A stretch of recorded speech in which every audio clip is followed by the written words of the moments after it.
Yep.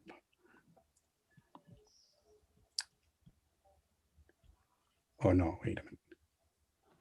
Now we are ready. Okay, we're live. Oh, nice.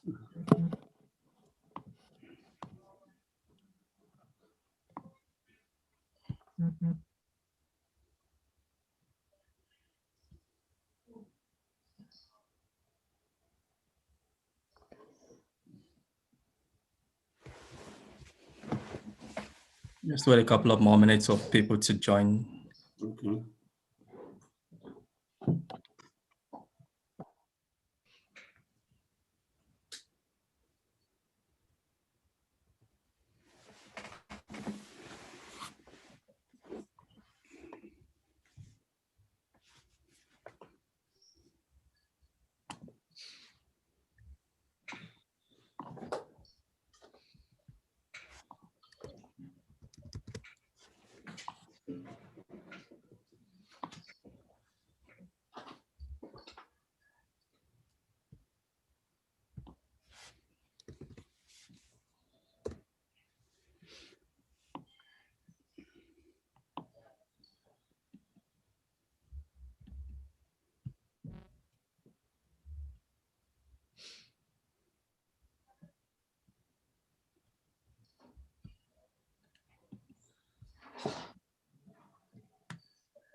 Okay, I think it's about time we just dive right into it. My name is James Yeku.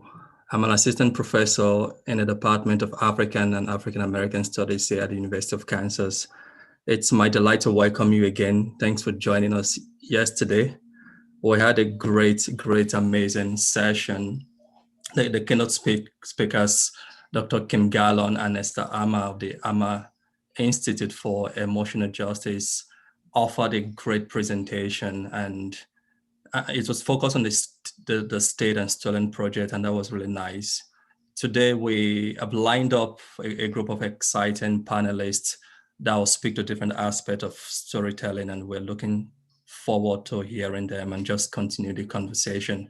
I just want to take a moment to welcome you and just thank you for joining us yet again. I'll turn it now to Kellen, who will introduce the speakers and get us started.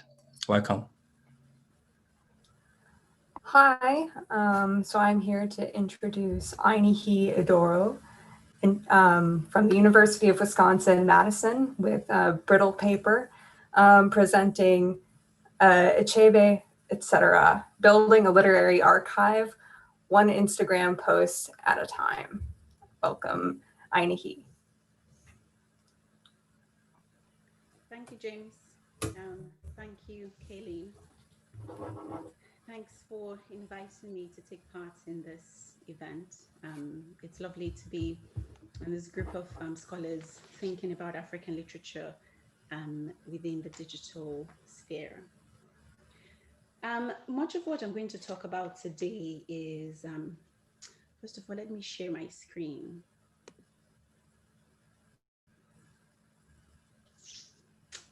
See.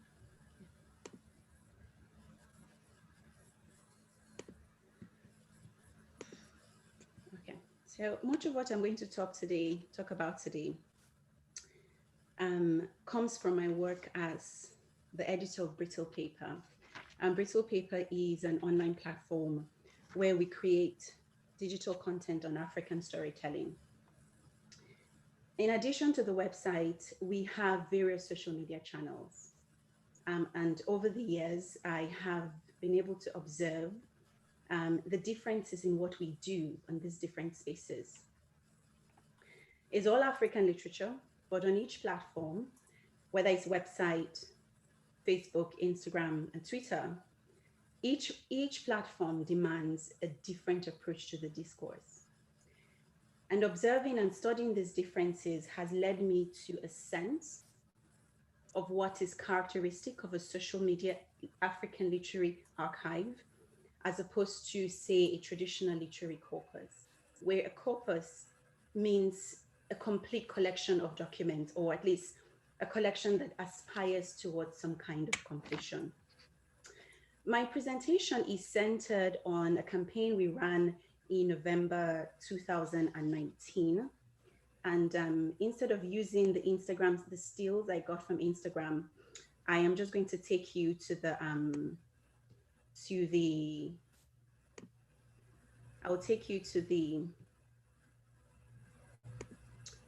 actual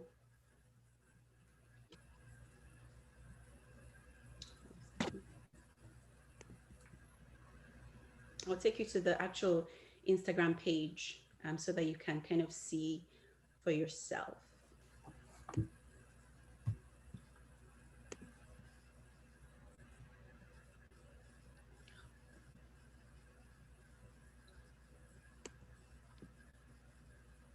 Okay, there. And that if we started, it took us, it's a pretty small campaign, it was done to commemorate Achebe's birthday. Compared to the other campaigns that we do, it's actually quite small. It's run for 1 week, hence the name, the hashtag Achebe Week. And just for a bit of background, a campaign is a pretty common archival machinery on Instagram. You create a hashtag, and a very specific length of time, you post a curated collection of items under the hashtag. Over our various channels, so social media, Twitter and Facebook, including the website, we created about 120 pieces of content. a mix of text, photographs, and videos. And for Instagram specifically, we started with this post that shows you, that just shows us that imagines somebody having a dinner with Achebe. But as you go on, it becomes a very miscellaneous, heterogeneous post that includes a video clip from the HBO show Watchmen, where a character actually talks about reading things fall apart. And then it includes just the regular tile posts. So this is a kind of post that is made up of fragments, right? You can tell it has a very, it's literally broken up pieces that is put together to create a kind of tile or image. And then it's also included a quiz, and it included a quote from Chimamanda. And this cute little piece we did a long time ago on brittle paper, where we have a fictitious agony aunt respond to people's queries about African literature. And this particular one was, "Dear Miss Paper, can I dump him for not knowing who Achebe is?"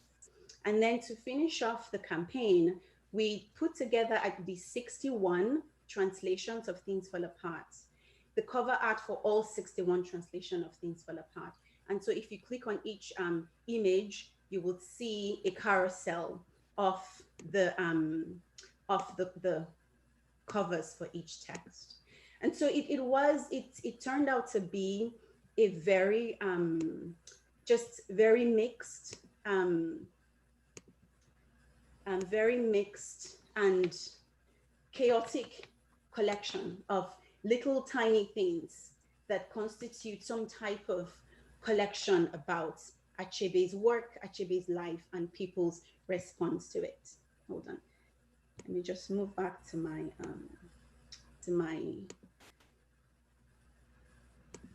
PowerPoint. And so what I want to talk about is essentially what this kind of collection tells us about how ideas organize documents and place them in circulation within social media, right? What do they tell us about social media as an archival machinery? So where you say, I'm going to do a collection, I'm going to think about Achebe, but I'm going to amass a collection of documents that ranges from a photo of a dinner table, a quiz, an agony aunt letter, something that covers the range of pop culture, love and romance, celebrity, and things like that. Now, many of us think of social media as this place where we post cute wedding photos, share opinions on urgent issues, stay up on cultural trends, and get behind causes we care about. Now, social media is all of that, but it is also a powerful instrument of cultural knowledge making. It is a place where we make things on a very basic level, where you go, you write a tweet, or you create a photo on Instagram, you put a filter on it, and you post it. But social media is also a place where things can gather around an idea. And that's kind of the part that interests me most. Think of the Black Lives Matter hashtag and the 47 million times it was used on Twitter in 2 months to gather a vast body of media objects tied to the killing of George Floyd and the call for social justice. Social media is also a space where things circulate, in the sense that it grants visibility to things. Now, the idea of creating reproducible media objects in a place where they can be consigned or gathered, to use Derrida's term, and circulate tells us that we are fully in the realm of the archive, in the Derridian sense.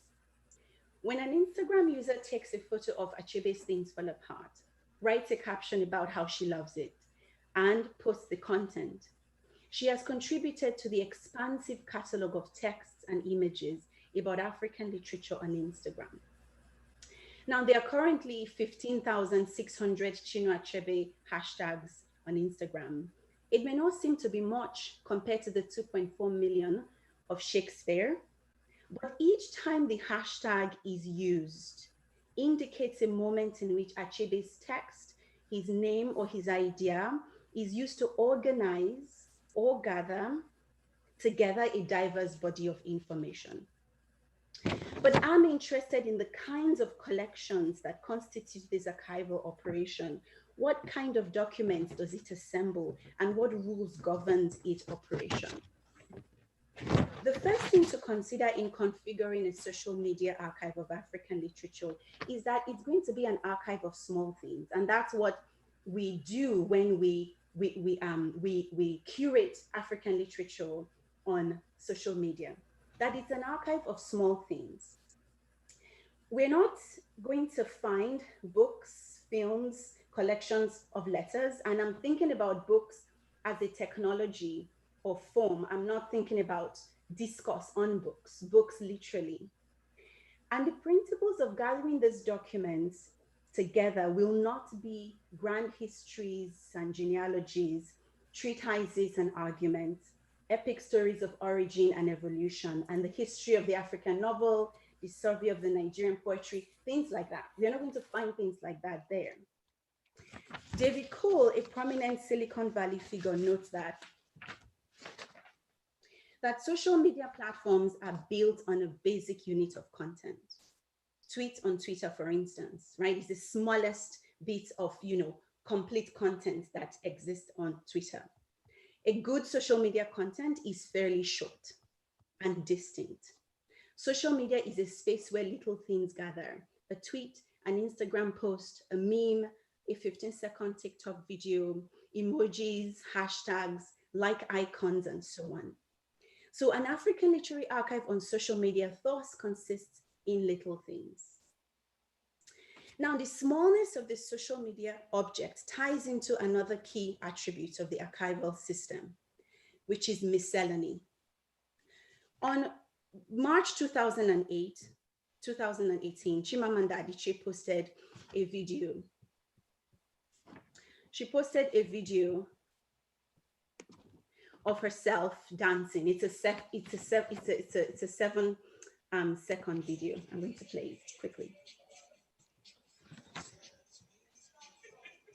That's it. To date, the video has garnered about 150,000 views. Okay. Now, 30 years ago, there is no context on which a video of Shoinka dancing in 7-second loops will be in circulation, not to mention being considered to be part of the literary discourse. But today, it turns out that the image of the dancing African writer is quite a common occurrence on social media. Akwaeke Emezi has a robust collection of dancing videos. The Congolese novelist and scholar Alain Mabankou dances too, while he's not, when he's not giving cooking tutorials.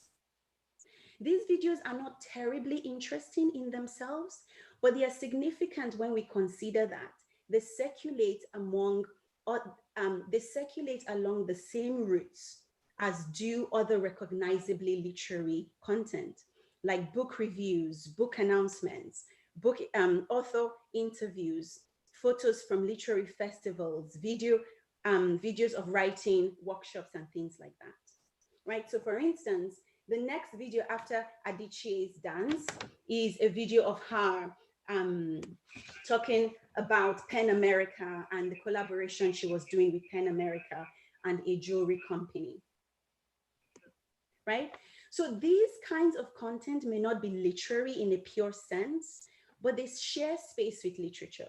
And precisely because of that, they miscellanize the traditional literary corpus, which is designed to make literature legible in its completeness, in the sovereignty of its boundaries. Now, Derrida reminds us that an archive is not merely a place. It is a form of power. The power to establish a unifying space where things can assemble by showing what they have in common. The difference with archives on social media is that they bring together things that Derrida might consider too dissociative or too heterogeneous. So things like, for example, Mona El-Tahawi's plan to dye her hair the colors of the rainbow, which she posts alongside videos of her giving lectures or reflections on patriarchy and feminism, right? Nnedi Okorafor Amkat, right? Who actually also has a Twitter account itself and talks about her and sometimes talks about her writing, right? Okay, Ndibe's amazing love story that he's chronicled beautifully on social media. And Akwaeke Emezi's house that actually has its own Instagram account. I think that what does all this have to do with literature? A lot, I would say. Safia Elilo's wedding photos may not tell us a lot about Sudanese American poetry, but it falls within African literary discourse as it exists on social media. The fragmented nature of social media content makes it such that things can be pulled together simply by virtue of existing contiguously within the same context with things that we imagine as literary.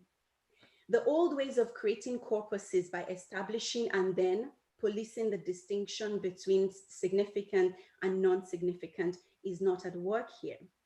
Instead of a traditional literary archive that includes everything, or at least aspires to include everything we deem significant, a social media archive perpetually gestures towards the etc.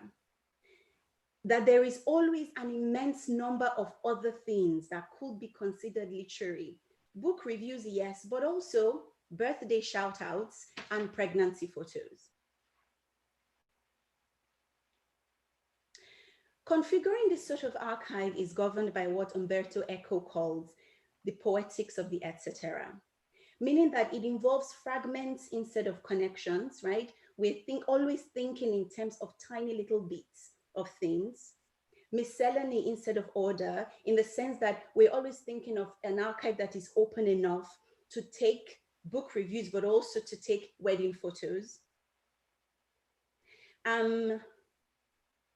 Excess instead of constraints, in the sense that we are driven to create this archive into something astronomical and large.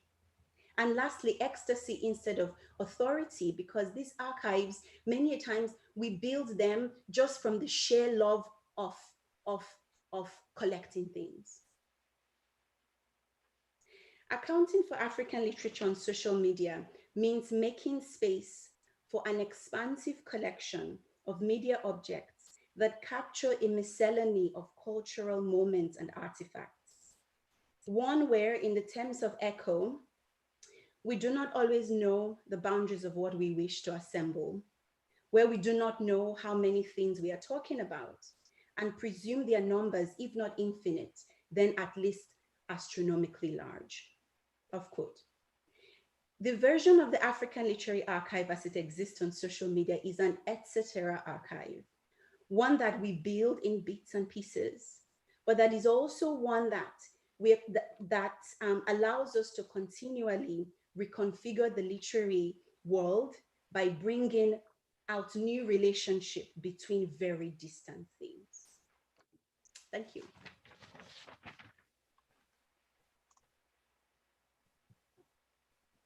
Thank you, Dr. Adoro. Wonderful.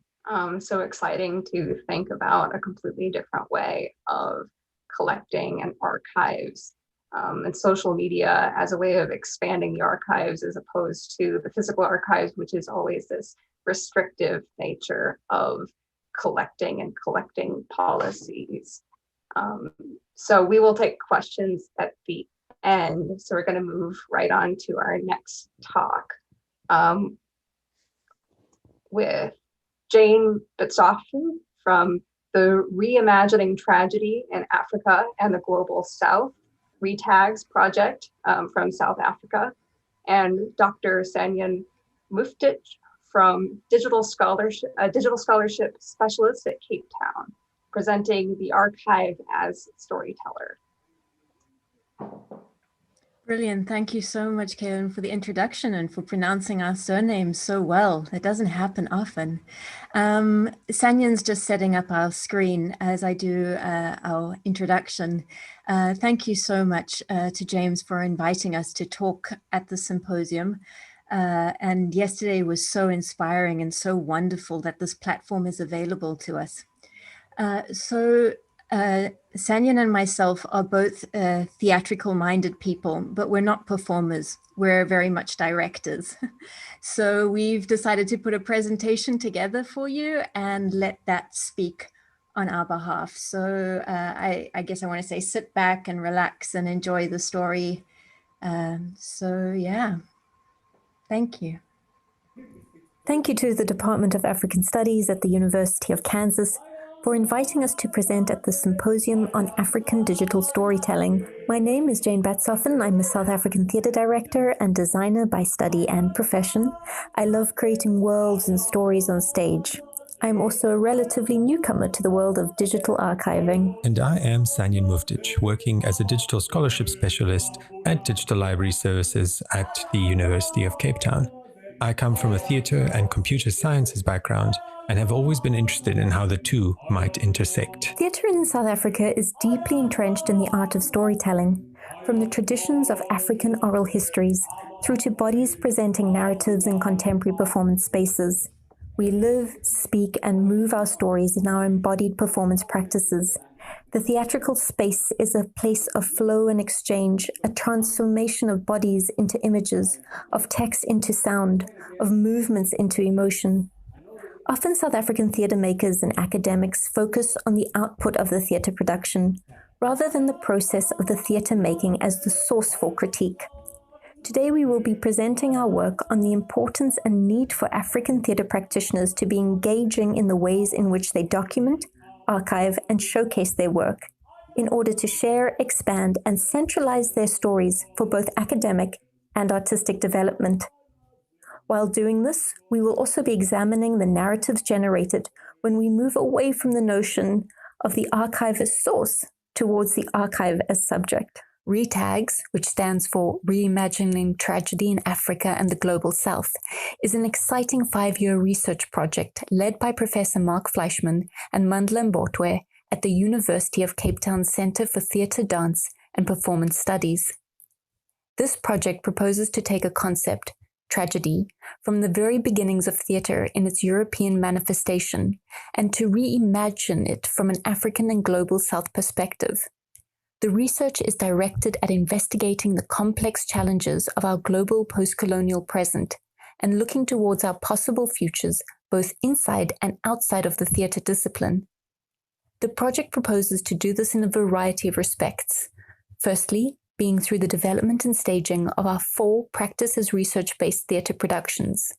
The second is through conducting field research interviews, discussing tragedy on and off the stage in Africa. And finally, the third is showcasing the findings on an open repository platform in order to centralize African conversations around tragedy as a theatre genre and to work towards decolonizing Western theatre pedagogies by sharing the rehearsal processes of African artists. Today, we will be referring to the process of capturing, archiving, and showcasing Antigone, Not Quite Quiet, the first of 4 of the practice's research-based theatre productions that was developed and presented in 2019 at the Baxter Theatre Centre in Cape Town, South Africa. The South African theatre environment, and particularly its rehearsal space, is built on common collaboration, networks of exchanges, and flows of stories. The culture of theatre making within this country suggests an environment where every participant in the devising of a work can be an equally weighted node of information that contributes with their background, talent, skill, inspiration, and perception. And because a South African rehearsal room can have a diverse demographic, the possibilities of exchange are enormous. Stepping into such a space and interacting with the bodies of information could have you believe you are browsing the internet. In a 2015 interview titled "The Internet is Afropolitan" with the Chimurenga Chronic, Achille Mbebe weaves this connection much tighter. He states that the workings of digital technologies and the philosophies of African cultures share similar characteristics of transformation, mutation, conversion, and circulation. These characteristics are something that has been a part of the continent since its early history, something that has shaped the myths of origin and the movement of people and society and how they have interacted with their environment. The workshop methodology of making theatrical work, combining source material, performers' personal experiences, and current social concerns informs many works. Characters, sounds, bodies, images all change and transform their shape and form in much the same way that Mbembe sees the same happenings on the continent in pre-colonial times and in present digital times. And in the process of making theatre towards a single theatrical story, many other stories happen along the way. When I was asked to document the 6-week rehearsal process of this performance, I was not given any criteria, list of expectations, what to film, or how to go about documenting the rehearsal process. In fact, I had only once before documented a rehearsal period, knowing it was just to be stored on some hard drive, rarely to be accessed again, as much rehearsal footage usually is. But I knew this footage was going to be used to answer academic explorations, and I was also aware there were to be 3 other performances created that would lead to an eventual data set for cross-comparison. I wasn't looking for a story or a narrative to follow. I wanted to record everything in order to allow the academic researchers to explore the footage in whichever way they wanted to, whether from the angle of musicology, history, sociology, or performance studies, as examples. Michel Rolf-Trouillot warns of the 4 points in history making when narratives can either be silenced or allowed to pass into historical production. And those are the moments of fact creation, the moments of fact assembly, the moments of fact retrieval, and the moments of retrospective significance. For the same reasons I tried to film everything in order to avoid any opportunity of potentially silencing a narrative in the moments of fact creation. I also wanted to avoid impacting the narratives that were unfolding on the rehearsal floor. I was acutely aware of how my body, which is white and female presenting, in the space may impact the process, and therefore I was very purposeful in my methodologies of data capturing in order to try and silence my presence in the documentation. These were the ways in which I chose to reduce my documenting footprint, if you will. I tried to be consistent in sitting in the same place every day with my camera. I remembered to be present, yet not overly react to anything that was happening on stage. I always tried and attempted to avoid having my voice or my body documented. And I also was very purposeful in not talking with the cast or creatives about the performance because I didn't want to impact potentially how they might think on the rehearsal floor. All of these points I mentioned were my attempts in trying to remove myself from the archive while also trying to objectively document a process. However, the next steps of fact assembly involved capturing the footage into metadata, and this involved labeling the footage with keywords. This was the moment I realized that I had not only failed in silencing my story from the archive, but in fact I held the greatest power in being able to decide and curate the moments of fact retrieval. Here I was, a monolingual person being responsible for capturing multilingual data. It obviously harks back to the systematics of colonial oppression in the ways in which colonizers labeled, named, and categorized indigenous objects they had no cultural understanding or connection to. While the video footage captured from the rehearsals imparts its own story, the keywords surrounding it will ultimately decide how one can have access to the archive, to the story, and how the reader will choose to navigate through it, thus reaching those moments as Trouillot refers to as retrospective significance. Such conversations are imperative to the ways we need to be thinking around an African approach to archiving, acknowledging that archives are never neutral and reflect colonial epistemologies. How can we move towards a post-colonial archive and initiate, as Walter Mignolo refers to, an epistemic disobedience in order to generate decolonial freedom? Archives can also strive for decolonization in digital spaces.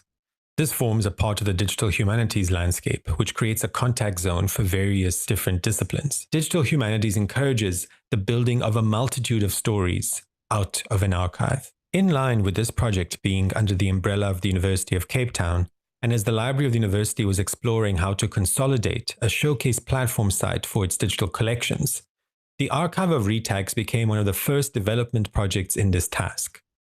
The name for the new platform was selected as Ibali, a word of the Amaxhosa people for the story, which is meant to drive the site's objective to present stories through media and digital objects. As part of Digital Library Services, we had chosen to explore Omeka S as a showcasing tool for this institutional showcase repository. Omeka S is a web publishing platform and is designed to create relationships between objects and collections, as well as describe them through linked open data resources on the internet. Its primary focus is in organizing elements of a collection such that the links in between them and the greater elements of the internet are strengthened, allowing for much more relevant searches and deeper explorations. Getting things ready for showcasing through Omeka S requires an exploration of the material that was captured and an identification of the key elements of the collection, whether it might be media or non-media, such as people and places. The second phase is drawing up a detailed list of possible properties that each item can have in order to describe it best. Consider an image of a rehearsal process of a few performers practicing one of the songs in the show. Omeka S allows you to not only capture the information about the photo, such as when it was taken and by whom and who was in it, but then it is also possible to create a link to a page for the people that were in it, from where you can see not only information about them, but all the other media that they are part of, so that it immediately becomes possible to follow the path of a performer through a rehearsal journey. And of course, Omeka S also uses keywords.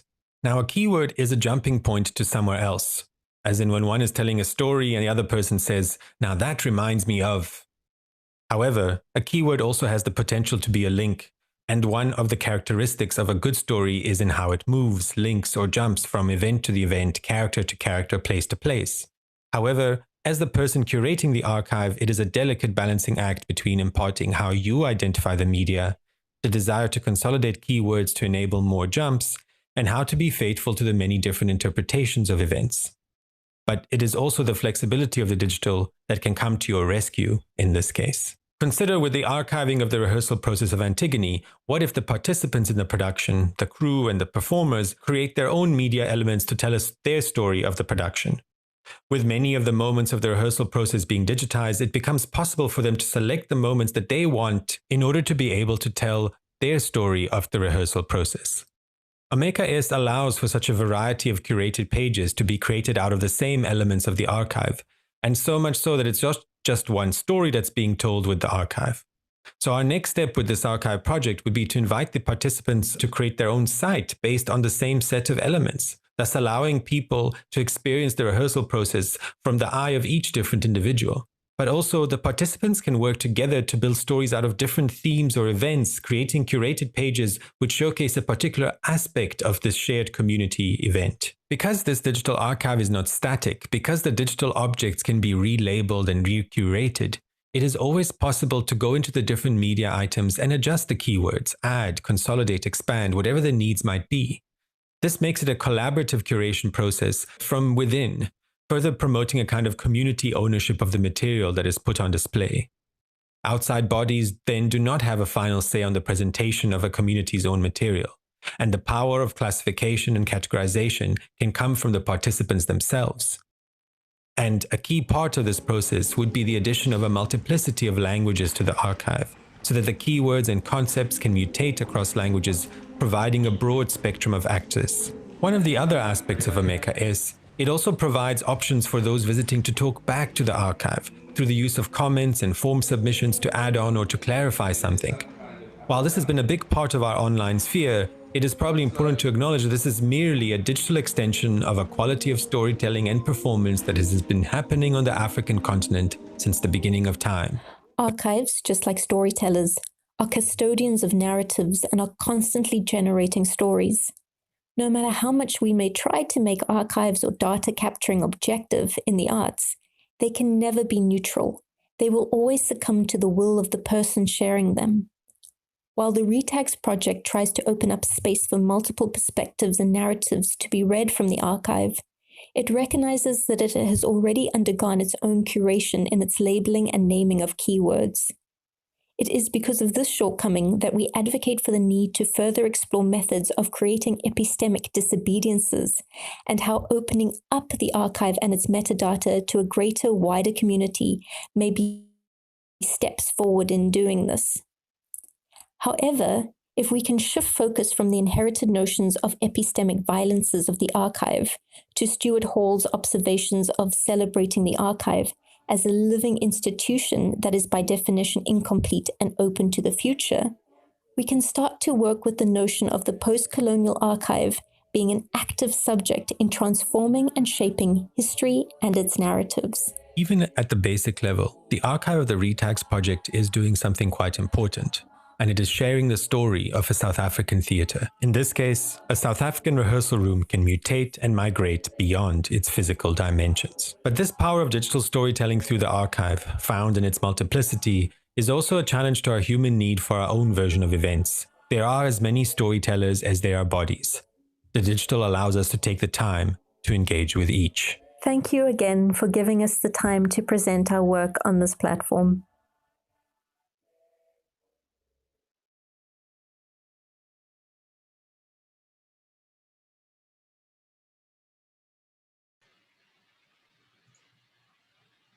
Sorry, just to round up and say a big thank you for having us let's say on the show, on the program, from me and Jane.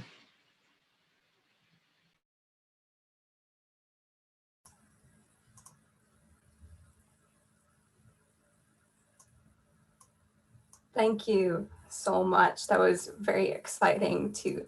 I am kind of floored by the amount of labor going into that metadata work and really transformative there. And I have not seen Omeka used in that way of community archiving. So again, we have some new people coming in. We will take the questions at the end of all the panelists. So please place those in the Q&A at any time, and then we'll take them at the end. So the next presenter, we will be welcoming Bayo Purakumye, presenting African narratives and video games. Okay, hi everyone. First of all, I have to say that it's a huge pleasure to be here. I have to say thank you to Dr. James for inviting me. Just a small note of correction, Kaylin. The surname is Pudicom, and there's a bit of history to that. I'll say that, first of all, I'm deeply honored to be here. Or let me say that again. And, you know, to be honest, I don't have that much of a background in digital humanities, but I did, you know, a bit of work to find out some more. But still, you know, from the keynotes, I was so floored by all the information and the work from Professor Kim and Esther.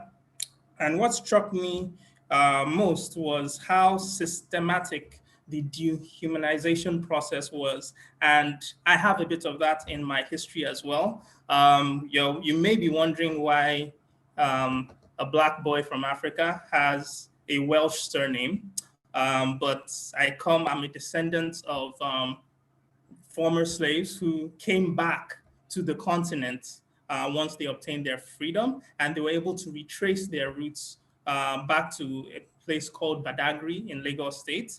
And interestingly, there was also a departure point in the city of Badagry, was a port, so to speak, and they had the same references that we saw yesterday, the point of no return.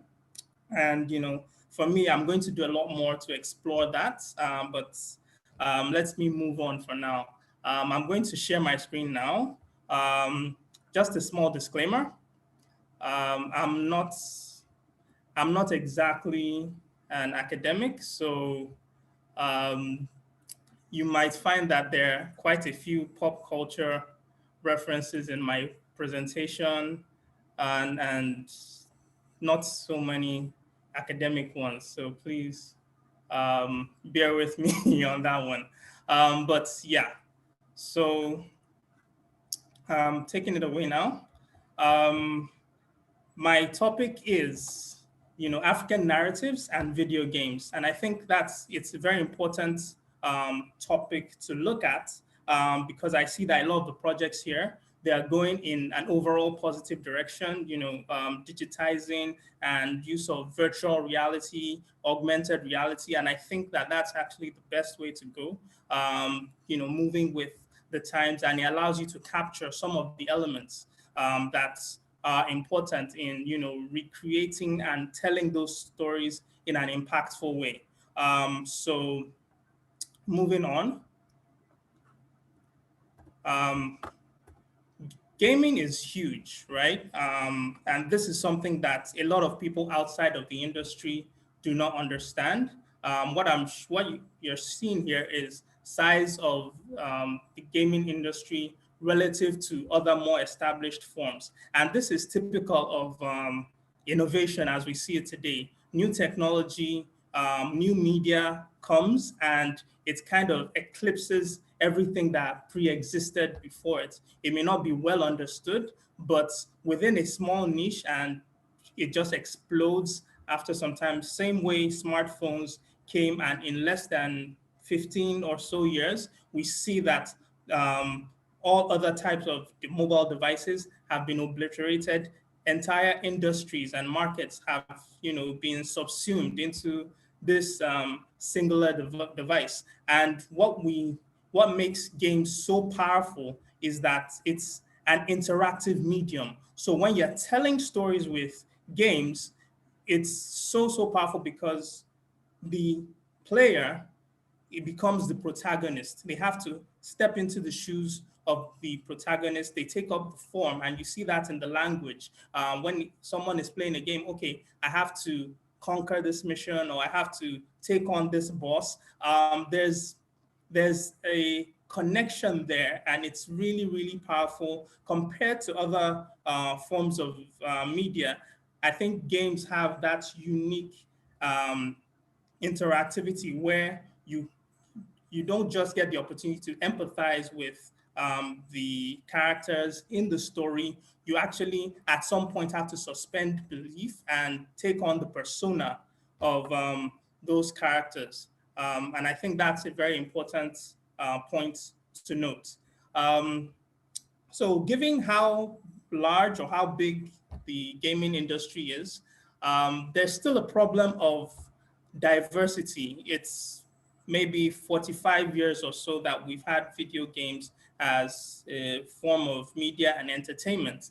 And it's been predominated by a certain race, not intentionally, but it's just so happened that the resources and the tools to develop video games have been concentrated in the West.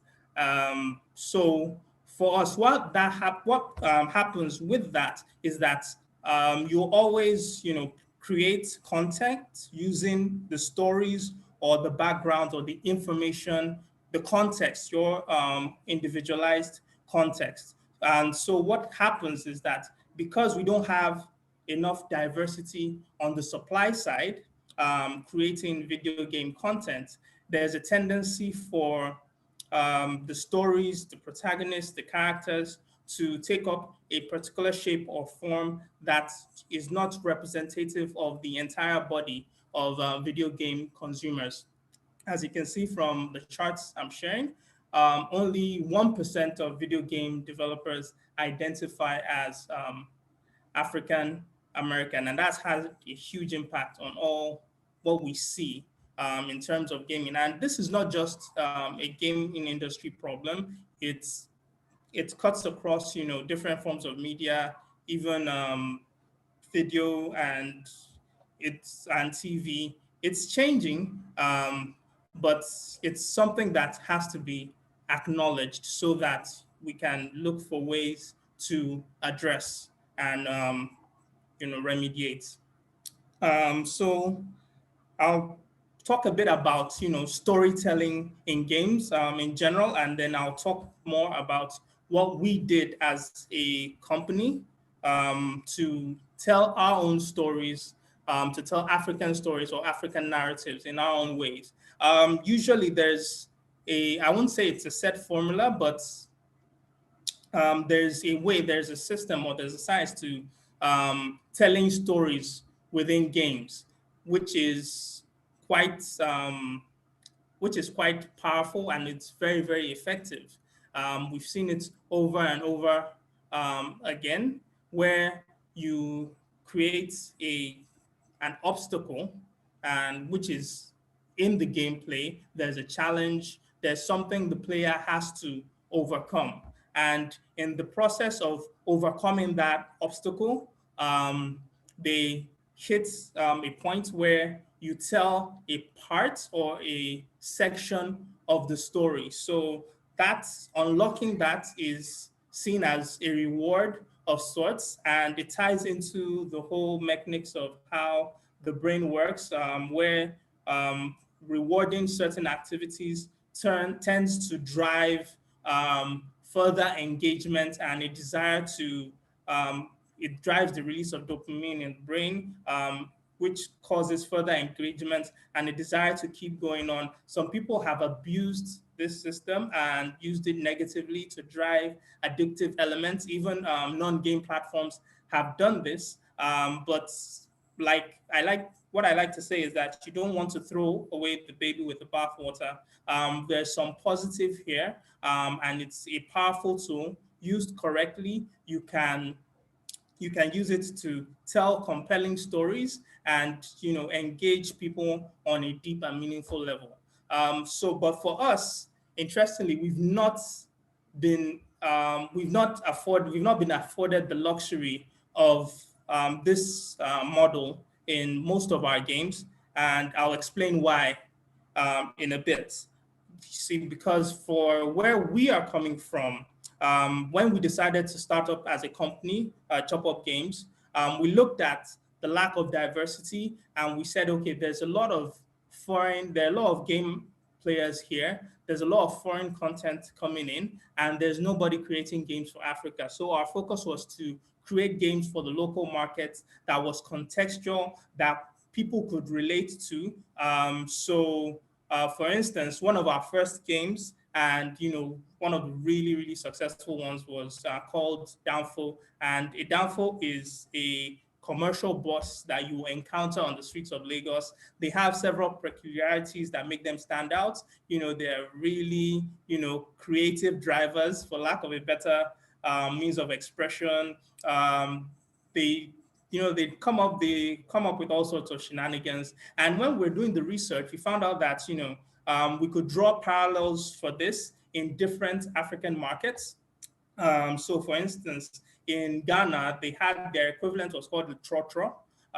In Kenya, I believe it's called the matatu. And it was just something interesting. And why this game really took off was because a lot of people could relate with the characters, they could relate with the vehicles, and it was so exciting for them to see that this is something that I identify with. So for us, we've not had the luxury of storytelling with narrative, because if you look at the traditional gaming scene, there's a lot of data required to be able to do cutscenes, whether you're doing video, audio recordings and all of that. And that adds up to the bulk of of the game content. But for us, we are in a market where, to our target or primary audience, data is very expensive. So we try to make our games as small and as compact as possible. 50 MB is huge for us. We've done, tiny games, and then over time, as the conditions have gotten better, we've made larger and larger games. But we found other ways to identify with our audience, and we prefer to show and not tell. Okay, one thing I forgot to mention is that most of our games are mobile first. That's our focus, because we saw that the smartphone was going to be the dominant technology platform for Africa to catch up with the rest of the world in terms of digitalization. So as I was saying, we decided to show and do more showing and less telling. So on the screen, you have samples of some of our games, just showing you the graphic. Monkey Post is a street soccer type game that's really popular in this part of the world, where five-a-side, they play football. It's usually an open field, in the middle of the city. So if you look at the background, there's some, urban type buildings in there. We have another one called Tierra Racing. So one of the experiences I've had in my interactions, even with Africans in diasporas, there's this impression that Africa is a village, or it's not very underdeveloped, and we don't have cities, and we don't have public transportation, and we don't have running water. It may be true in some places, but that's not the whole story. That's not the full story. We have cosmopolitan areas. We have cities, that have an active nightlife. We have quite a bit of infrastructure. So one of the things that you'll see is that you go into games, and you select location Lagos, Nigeria, and you see the city with infrastructure. It's showing rather than telling you what exists. We're pushing that narrative, or we're pushing a positive narrative just by showcasing from our own context what is available in this part of the world. And for me, it's really, really important to say that we have so many stories to tell. And I'm realizing that more and more in my participation in this event. We have very rich history. We have very rich culture. I can't tell you the number of concepts that we have storyboarded for a game that we haven't started work on, simply because the resources to do it justice are not available, and to constrain it into and to work within the constraints that we have to deliver this quality is just not there. There's a certain negative narrative that tends to be the focus when Africa is discussed in the West. But we need to take ownership and start pushing and promoting some of our positive, more positive aspects.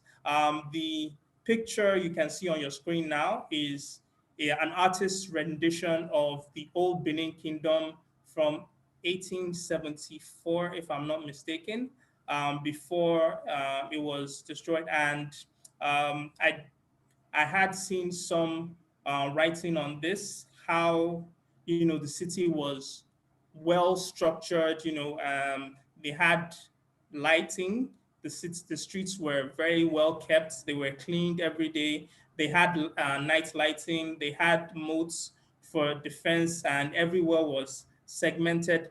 Very well structured and powerful kingdom empire that stretched even all the way to Ghana at the peak of their sojourn. But we don't see those stories. We don't hear of it. I would love to one day be able to create a game around this, where instead of telling people about it, let them experience. The beauty of games is that you can take certain liberties. You can rewrite history, so to speak, and put in your own version of events and twist it a bit. You have the artistic license, so to speak. And this is just one of so many. When you look across, the different tribes, there's so many powerful stories that, just the knowledge of this, I feel, is very empowering to Africans, both home and away. And for me, I think that it's one of the things that we need to explore, especially in our past. But there's nothing also stopping us from going into the future and creating these narratives. I'm a big believer in how art can inspire creativity in the next generation, and we've seen it over and over again, where people imagine certain realities, and then over time, the technology or the capacity to bring those realities into existence came about, and some of the people who created those things were in themselves inspired by what they read beforehand. So I think my time is up. Thank you again for this opportunity, and that's my segment. Thank you for telling us about your work with Chop Up Games. It's so important with the video game industry kind of overwhelmed with the violence of the presumed white male narrator, which kind of, when you attempt to change that, inspires sort of rage with the audience as they kind of assume that that is the only player out there. So it's exciting to see the body of work going against that grain, the necessity of that. So we're excited to talk about that more. So we're kind of, yeah, if you, excited to bring on our last panelist, and then we'll take questions. So if you start having questions, feel free to pop those into the chat or Q&A as we're bringing on the last panelist now.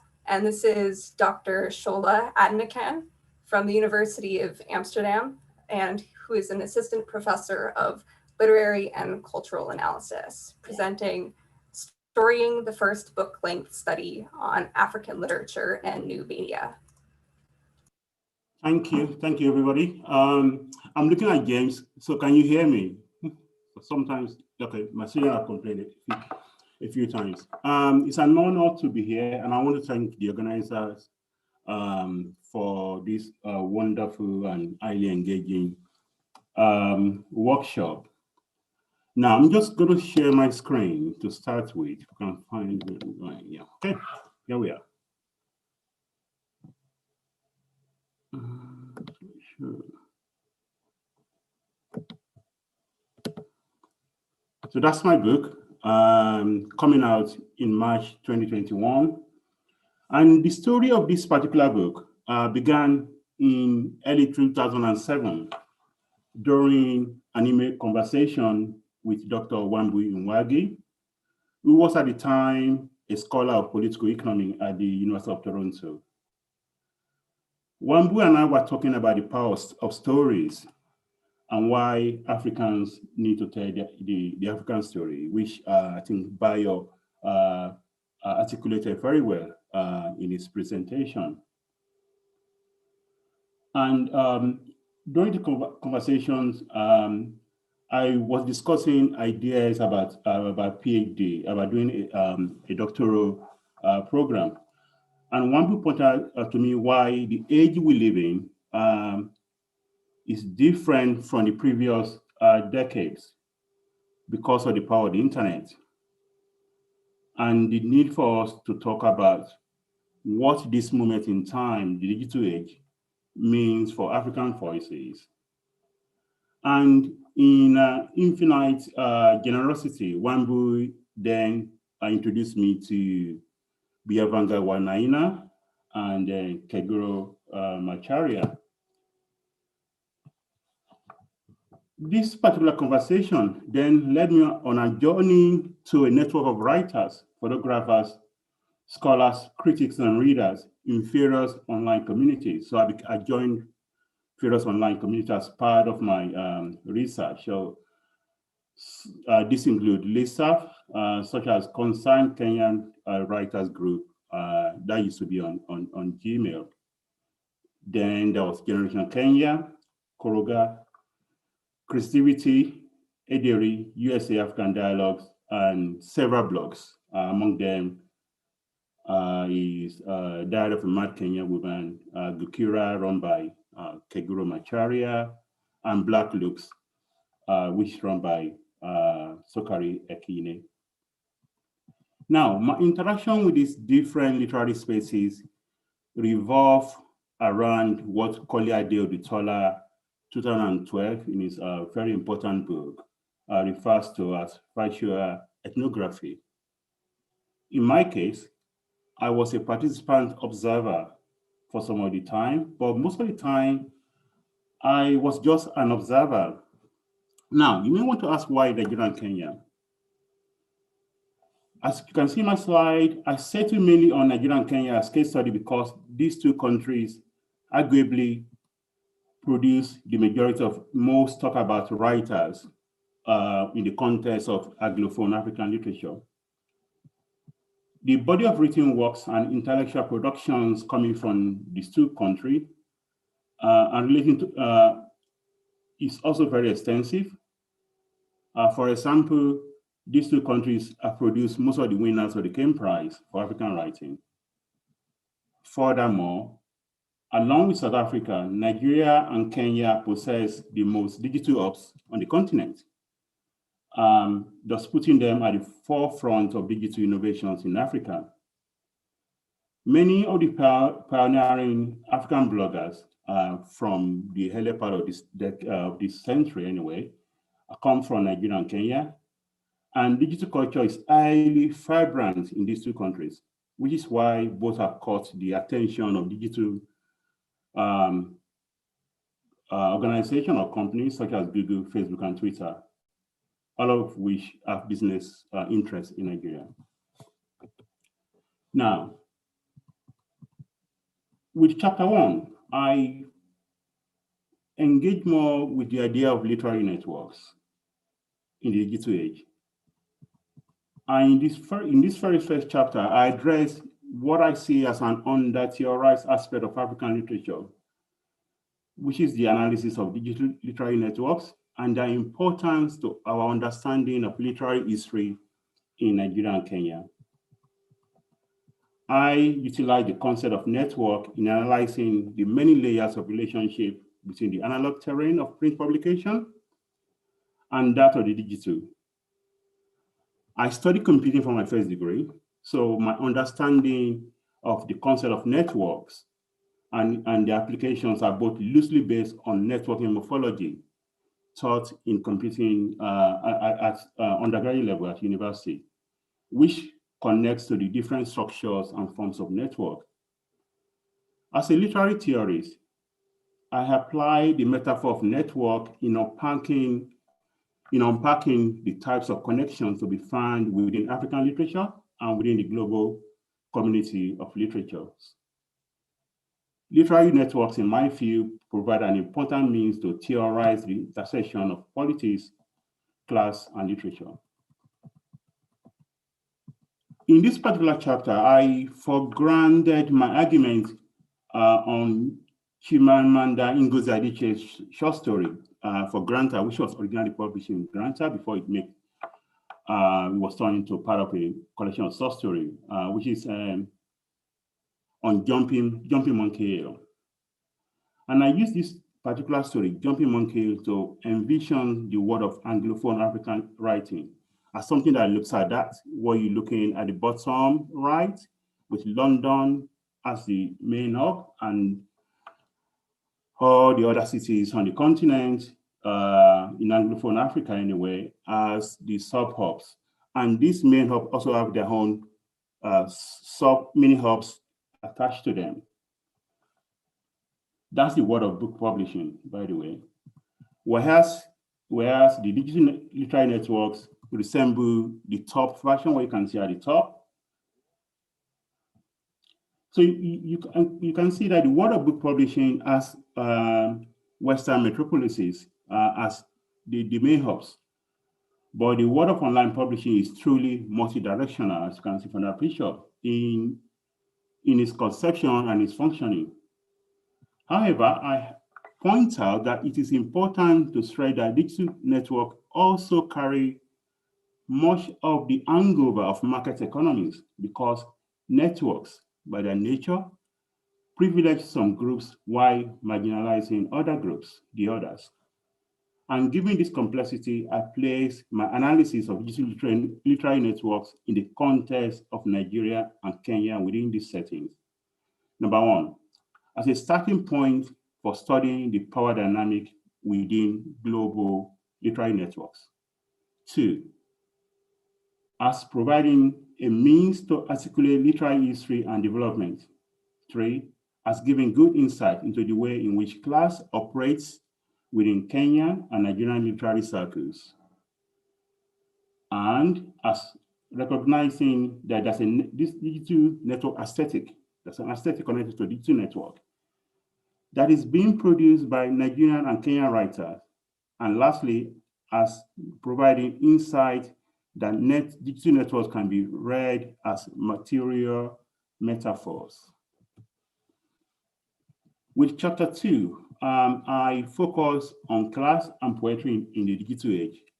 And I started that chapter by examining a poem posted on concerned Kenyan writer Lisa in August 2010 by the Kenyan writer Shaija Patel. That's the poem you can see on the slide. The speaker in this particular poem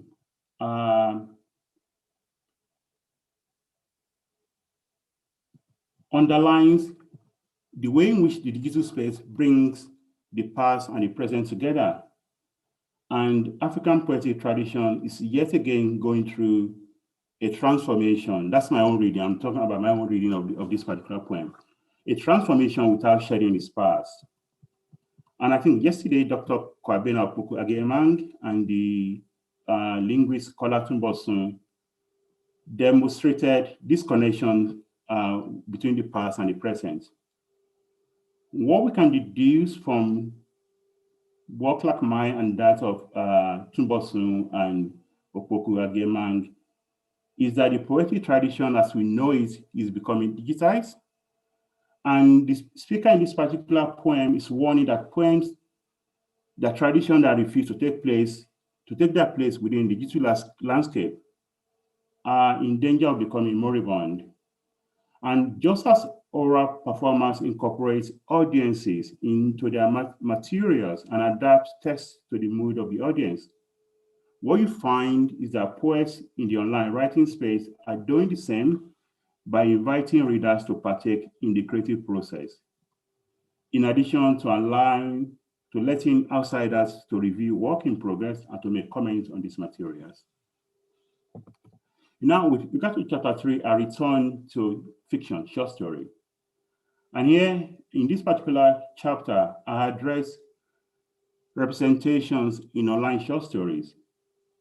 I argued that much of the writing and thinking taking place around literature in the digital space reflects transnational conversations and modes of labor that the middle classes tend to indulge in, because the digital space makes for a globalized lifestyle ingrained in materialism. And as identity keeps changing in time and space, writers and some of their readers can be said to fit into multiple relationships and several subject positions. That's in my analysis of the relationship between writers and readers.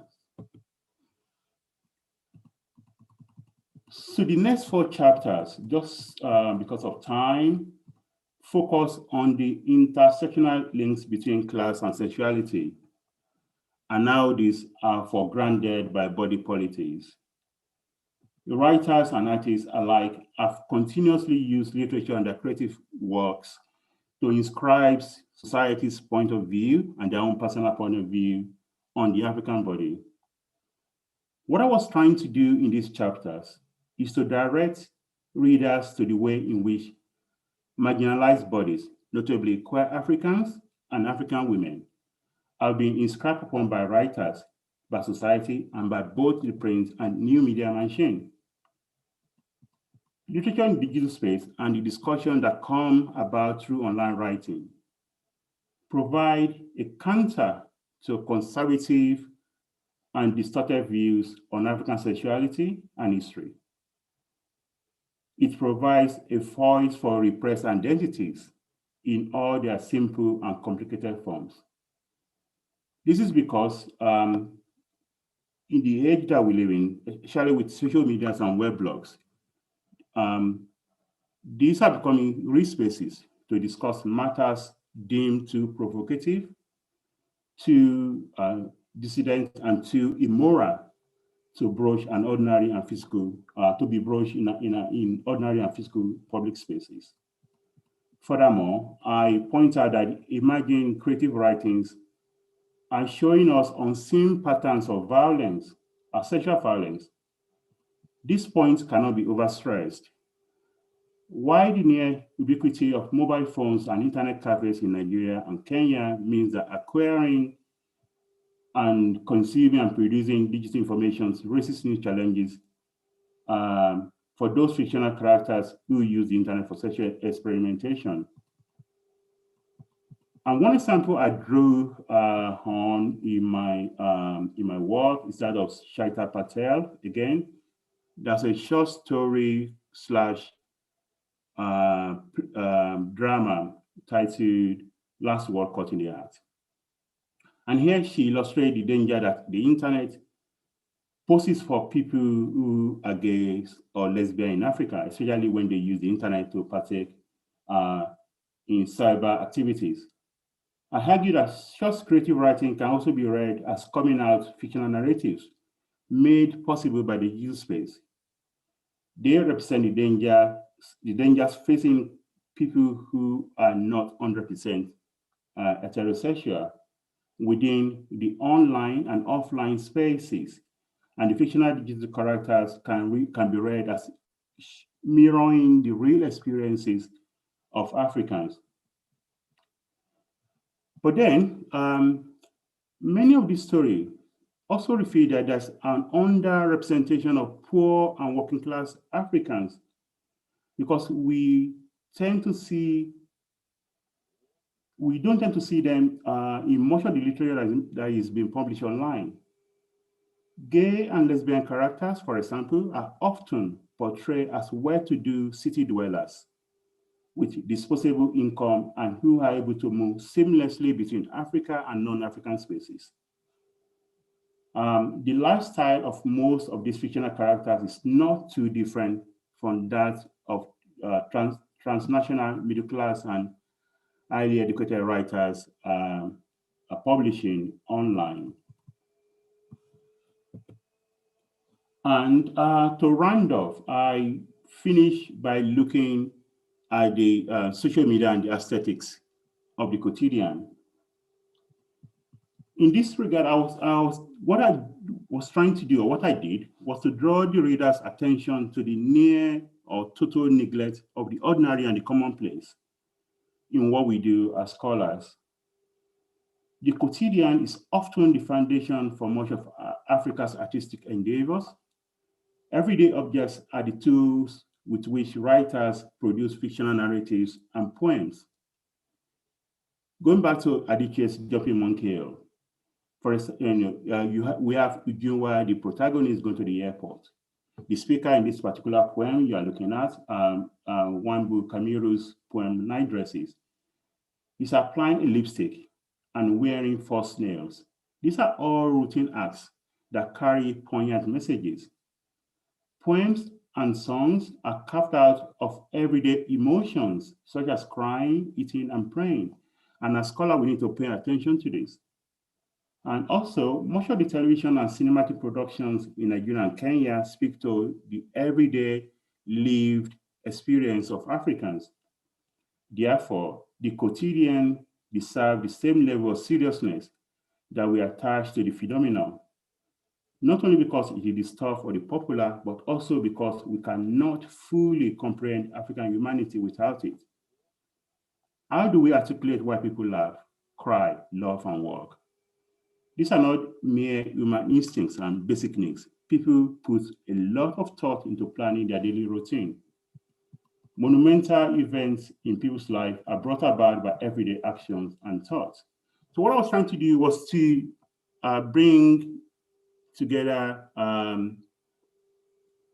the phenomenon and the ordinary, the commonplace, and to argue that every aspect of African life, of African humanity, is being depicted by writers publishing in the digital space. Thank you. So that's my presentation. Thank you, guys. Thank you for wrapping us up. It feels like yours connects well to everyone else and kind of ties it all together. We have several questions already pouring in, so I'm just going to start taking questions now for all panelists. The first question that's come through is for everyone. So it says, how can one get funding to work on digital storytellings and the archives?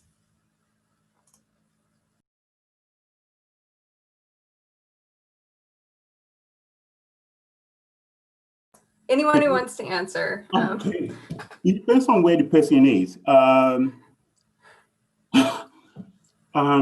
If you are based I live in Germany at the moment. If you're based in Germany, you can apply for funding with the DFG, which is the German Research Foundation. I think it depends on the location and the place and the opportunities available. So, yeah.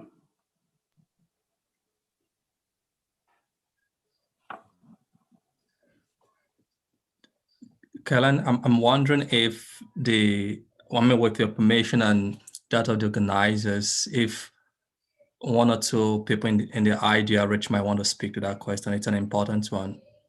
Maybe Brian, I don't know if Brian likes to speak to this. It's a question of funding that might go beyond the skill sets of the presenters. Yeah.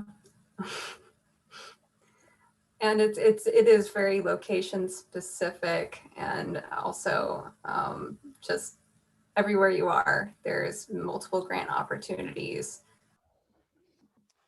Yeah, funding is a really tough issue everywhere, and I don't really know the situation in Africa. I know for funding here in the U.S., it's what drives a lot of projects, and some of the main funders are the NEH and the National Endowment for the Humanities and the Mellon Foundation. And it's a tricky thing because there's a lot of projects, I think, that are a lot of really innovative projects that can be done in a lightweight way with sort of minimal technology that don't require funding. And sometimes the need for funding, I've seen, makes you define a project in a more complex way than it may need to be. So we are, I think the other thing I've seen with funding in the US, historically for digital humanities projects, it's been, or it used to be more this way, about innovation and innovative technology. That often would come at the expense of sustainability or attention to inclusion of different types of stories that haven't historically been included in the archives. And I think some of the funding agencies here have been moving, have recognized that a little bit and are moving towards providing more support for sustainability plans and more community-oriented digital projects. So I can't really add anything about the African perspective here, unfortunately, but I know funding is I think maybe another strategy that could be pursued, and maybe this we can talk about this with our next speakers, is partnering with libraries or other institutions that might be able to provide more infrastructure or technical support or long-term sustainability for these kinds of projects. Yeah. But perhaps something to add to that, just in closing, is to call attention to the British Libraries Endangered Archives project that provides funding for people around the world. There's been a couple of projects in the last couple of years from Nigeria that they have funded. So you might want to look in that direction. And like Shola said, this is location specific. And I know that many people back at home in different African countries have been lucky enough to attract grants and funding from outside their countries. It's unfortunately so, but it's what it is.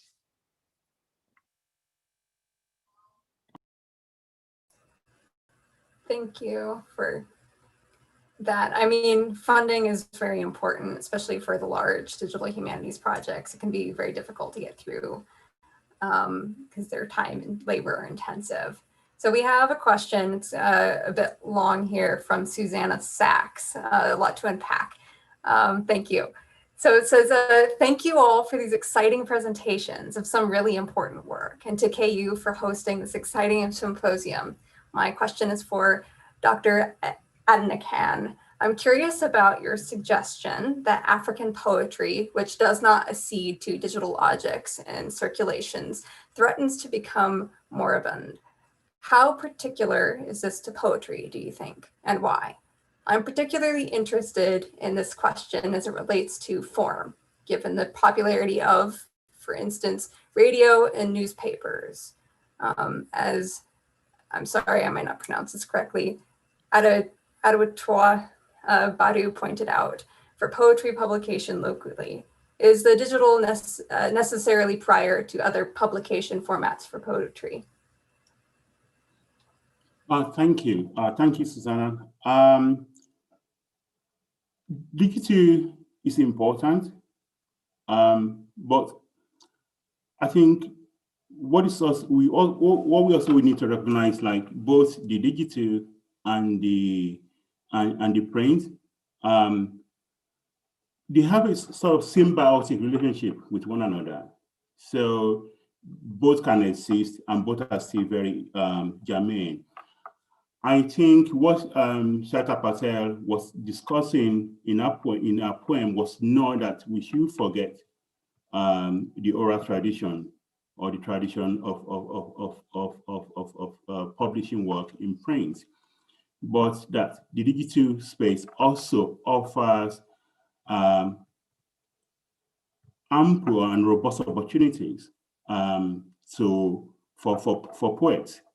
For example, there's a poet, that's a Nigerian poet, Rasak Malik Bolao. Every week, sometimes even every day, he publishes spoken poems online. When notable Yoruba poets or writers pass away, he will compose a dirge to them and post it on Facebook and on Instagram. And at the same time, Bolahan also performs live in Ibadan. Okay, and also he has a collection of poetry coming up. So it's not that writers are not, or poets should not publish. She only embrace digital platform. Okay, all these different spaces, these different platforms offer opportunities for poems. And also, as scholars, we also need to pay attention to all these to these different spaces, and also think about how they converge as well, especially with regard to the way in which a new generation of poets are using these different spaces. Okay, I hope that helps.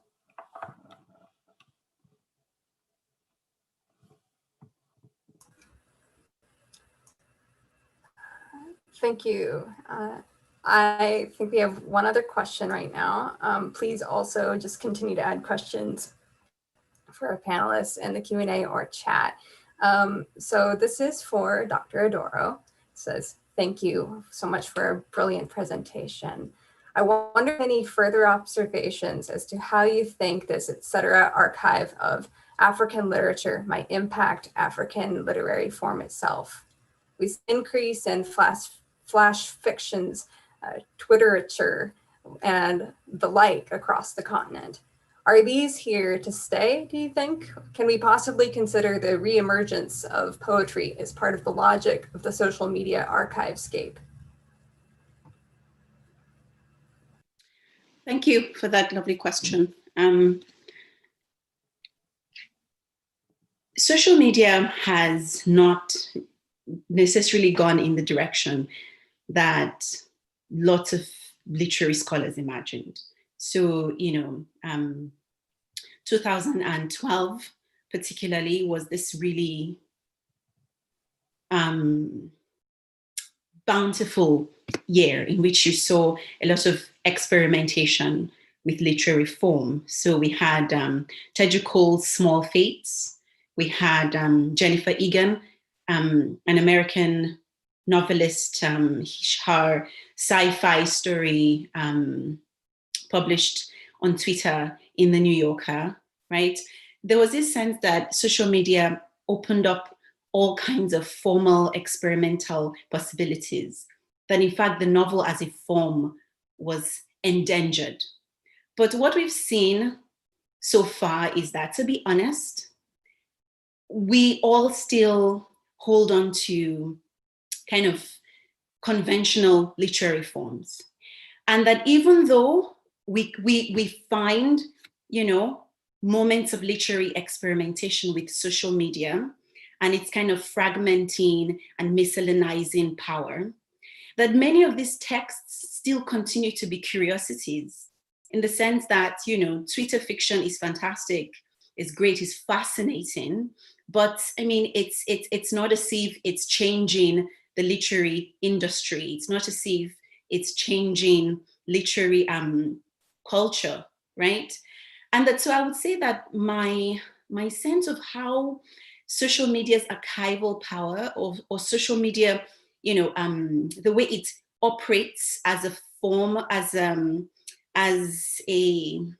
knowledge machinery, that I will be a little cautious or modest in terms of how it's revolutionizing literary form, and literary form in a way that is significant for literary culture and the market. Perhaps the exception will be maybe Instagram poetry, which itself, we are still watching to see if it's just a passing trend, or if it's going to develop into something durable. And I am placing my bet on the fact that it's going to stick around for a very long time and continue to shape the way we think about poetry. But Insta poetry has been the one form that I think has tried to cultivate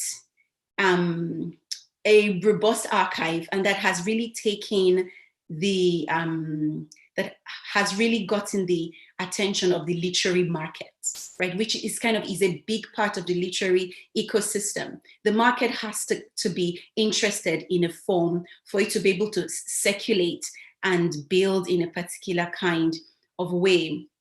And that may actually just be because Instagram poetry is a very unique form. It's not even, I don't know if poetry is the right thing to call it, but it feels organic and right for Instagram as a space. And that, so for users on Instagram, it's not as if they are having to actually rethink their notion of what poetry is. Insta poetry feels like an organic Instagram content. But aside from that, I wouldn't say that social media has terribly, changed or opened up, vast avenues for literary experimentation. But then again, the dominance or the penetration of the technology in every spheres of life is really, honestly, about 10 years old. Yes, Facebook was invented in 2004. And before that, there were this social media, the pre-Web 2.0 social media networks. But the way in which social media is structuring our lives in very intimate ways is still a relatively recent phenomenon. So time is going to tell.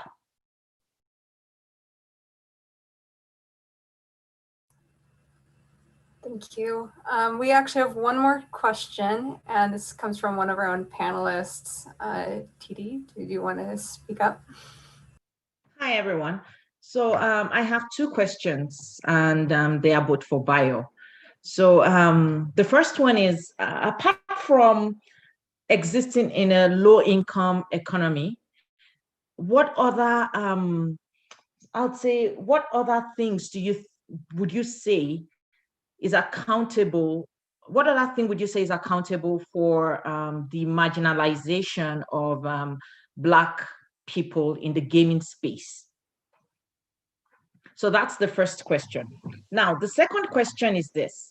I have noticed, like I went through the ChopUp site, and I've noticed that many of the games have a very, they have a very Southwestern presence. Like you have the Mama Put narrative, you have the Downfall Driver narrative. They all seem to center around Lagos and the Southwestern portrayal and I was wondering, wouldn't that also be marginalizing other parts of Nigeria narrative or African narrative as a whole? Wouldn't you be also doing what you're trying to prevent by marginalizing some voices? And is there a way where do you think the future is? Like, what do you think you're going to do after this? Where are you taking this game? How do you plan to keep rewriting the narrative of Africa, which is a good thing you're doing, without marginalizing some spaces? Okay, thanks, Titi. Fantastic questions. Let me take the first one. Yes, so what we found was that when you talk about industries such as gaming, they're based on technology revolutions, on top of technology revolutions. Look at Silicon Valley and how it developed. First, it was in the 1950s, and they were essentially making silicon chips, and that was hardware. And then the next generation or the next wave, they started making software tools to run on top of the hardware. And so now we're talking about, and then from there, the internet, the networking revolution came up, and then the internet on top of that. Now we're talking about Web 2.0. It's a layered progression in terms of advancement, where the previous generation creates a foundation for the next generation. So the challenge that I have seen or I have found is that even though the internet is an equalizer and the information and tools that you need to create this kind of content is available to everyone, there is no foundation. So for you to create content in this space, you have to do a lot of the extra work to build the foundation and then compete with people who have access to this ecosystem, who have access to a more developed or structured ecosystem. And that's, the primary challenge. It's not, it's a consequence of, Africa not developing and pushing innovation and technology and investing, the way we should. That's for the first one. For the second question, you're right. One of the things I mentioned is that, when you create games, you're telling stories, and usually you tell stories from your own context, right? And so I grew up in the Southwest. I've been to other parts of the country. So I won't be surprised if, at least my own creative inputs would be biased in that way. But having said that, we've also tried to expand beyond that. I was talking about the Benin Kingdom and, some of the things that they were doing there. We've also tried to do some games, using northern concepts or derivatives. You would have seen Okada Rider. We did a game to, just put our voice out there about, what was going on with Boko Haram insurgency. That was one of our first also Android games called, I think, Zambiza Assault. And, we put all of that out there, but ideally, you want to have someone who has a connection. They will be able to tell those stories in a much more impactful way than from an outsider's perspective. So yeah, you're right. In a sense, we share some of that, but the best way to address it is to actually spend time in research and immersing in the culture that you're trying to project and represent.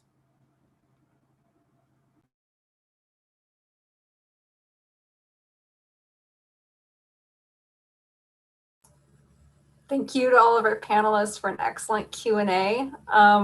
We have a closing address. So I'm going to pass this off for introductions to, I think, either James Yeku or Brian Rosenblum. I don't remember whom. Brian. Yeah, I will do. Let's see, give me a second.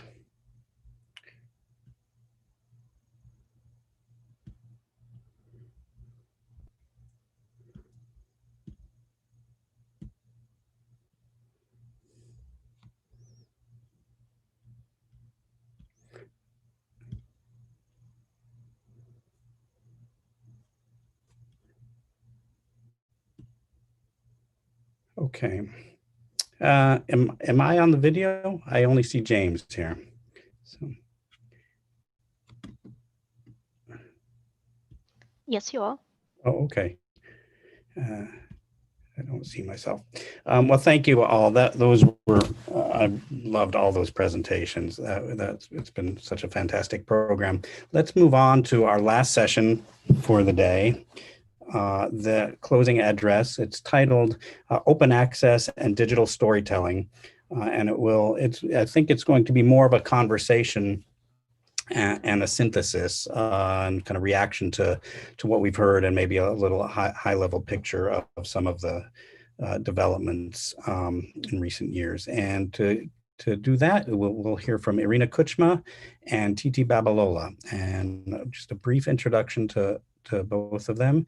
Irina Kuchma is the EIFL Open Access Program Manager, working in collaboration with libraries and library consortia in more than 60 countries in Africa, Asia, and Europe. She advocates for open access to research results, facilitates development and implementation of open science policies and infrastructures, and provides support and training. She serves on the UNESCO Open Science Advisory Committee, the advisory board of the community-led Open Publication Infrastructures Project, and she's also an associate editor for the Directory of Open Access Journals. Titi Babalola is a PhD candidate at the University of Toronto. Her research interest lies in contemporary literary theories, Afro-Canadian literature, and the digital humanities. Lately, Titi has been studying the relationship between the state of the digital humanities and economic development in developing countries, particularly those in sub-Saharan Africa. She also investigates digital culture, exploring in her work the gaps between digital literacy and digital humanities activities in the global South. So I will invite participants to post questions in the Q&A for afterwards. We'll have a few minutes, and now I will turn it over to Irina and Titi. Thanks a lot, Brian. Let me share my slides.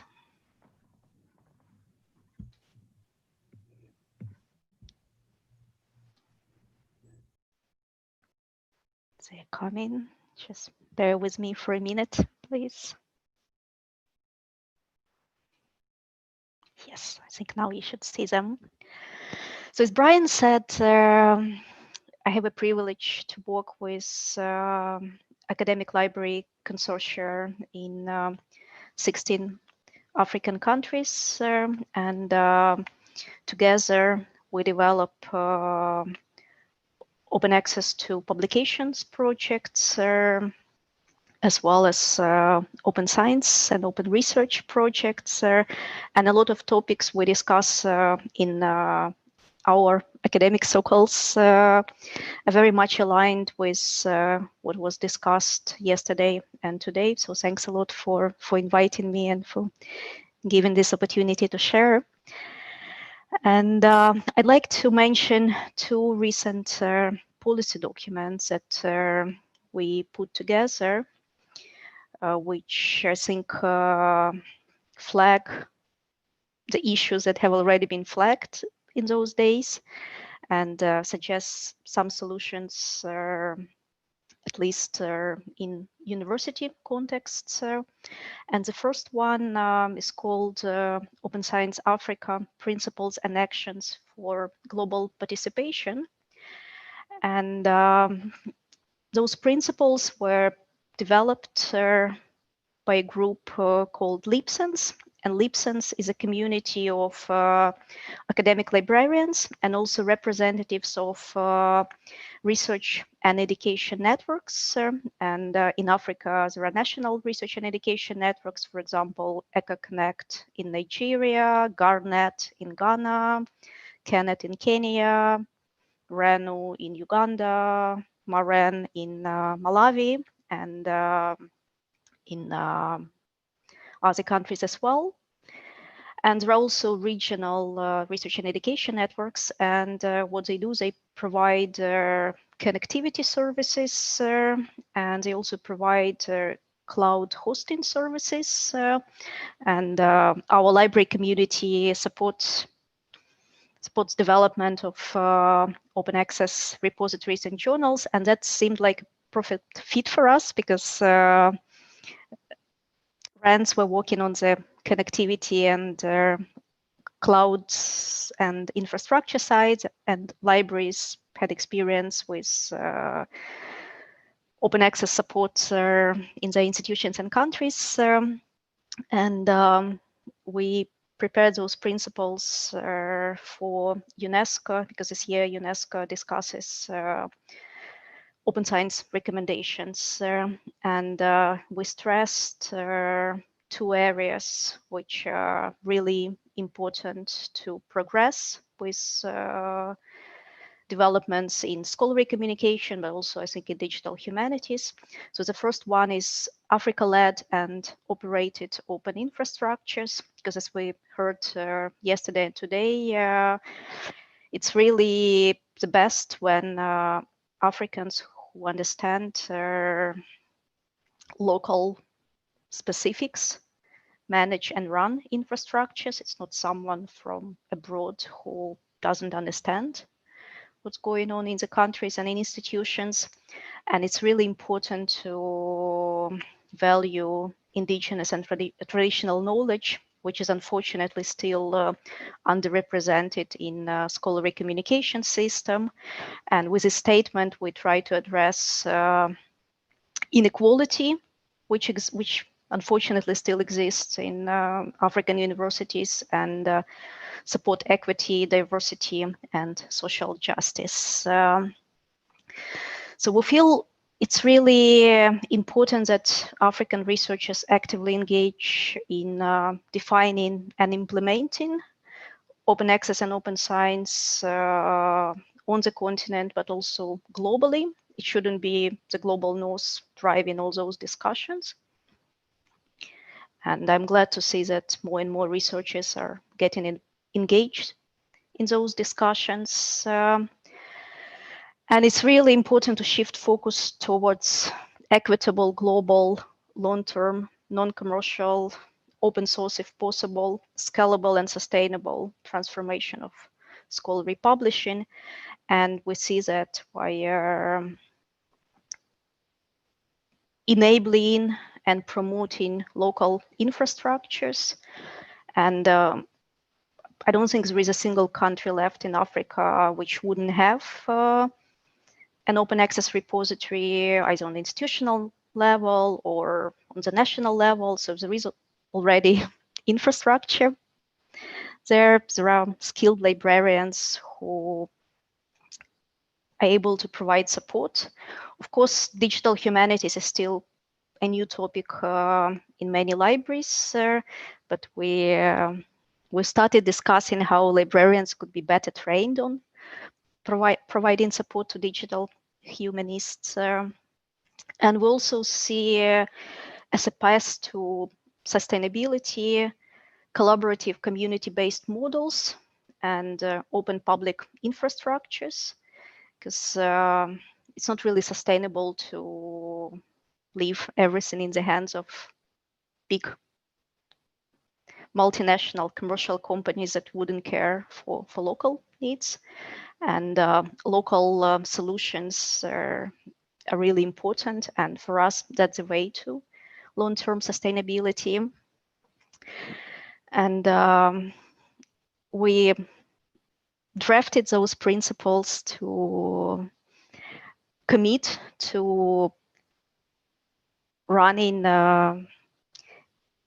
infrastructures which are led by African research community, which are owned by African research community, which are open, hosted and operated in Africa, governed by African researchers, and they ensure diversity, inclusivity, and multilinguality. As we heard yesterday, unfortunately, that's still an issue with a lot of commercial companies. And for us, the way forward is collaborative open access publishing, and that's what Brian mentioned as one of the responses to the funding question, because I believe that there are organizations in Africa already, such as NRANs, libraries, that maybe don't have funding, but they have infrastructures and skills available to support digital humanities projects. And another topic that we identified as really important one is knowledge that is really co-created with communities, because we've heard how much African literature and African research is actually rooted in storytelling. And this storytelling comes from traditional communities, and those traditional communities should also be part of research processes. And supporting local open access publishing, open access journals, other platforms is a way to ensure this respect to traditional knowledge, ensure language pluralism, and inclusivity of media and formats, as again it was mentioned today, is really important in those discussions around indigenous and traditional knowledge. And we identified some actions that universities are committing to, and also other partners. So one of them, equitable partnerships, because between all actors in this landscape, and sustainable collaborative open access publishing models, because I believe if we join forces, we can really achieve a lot.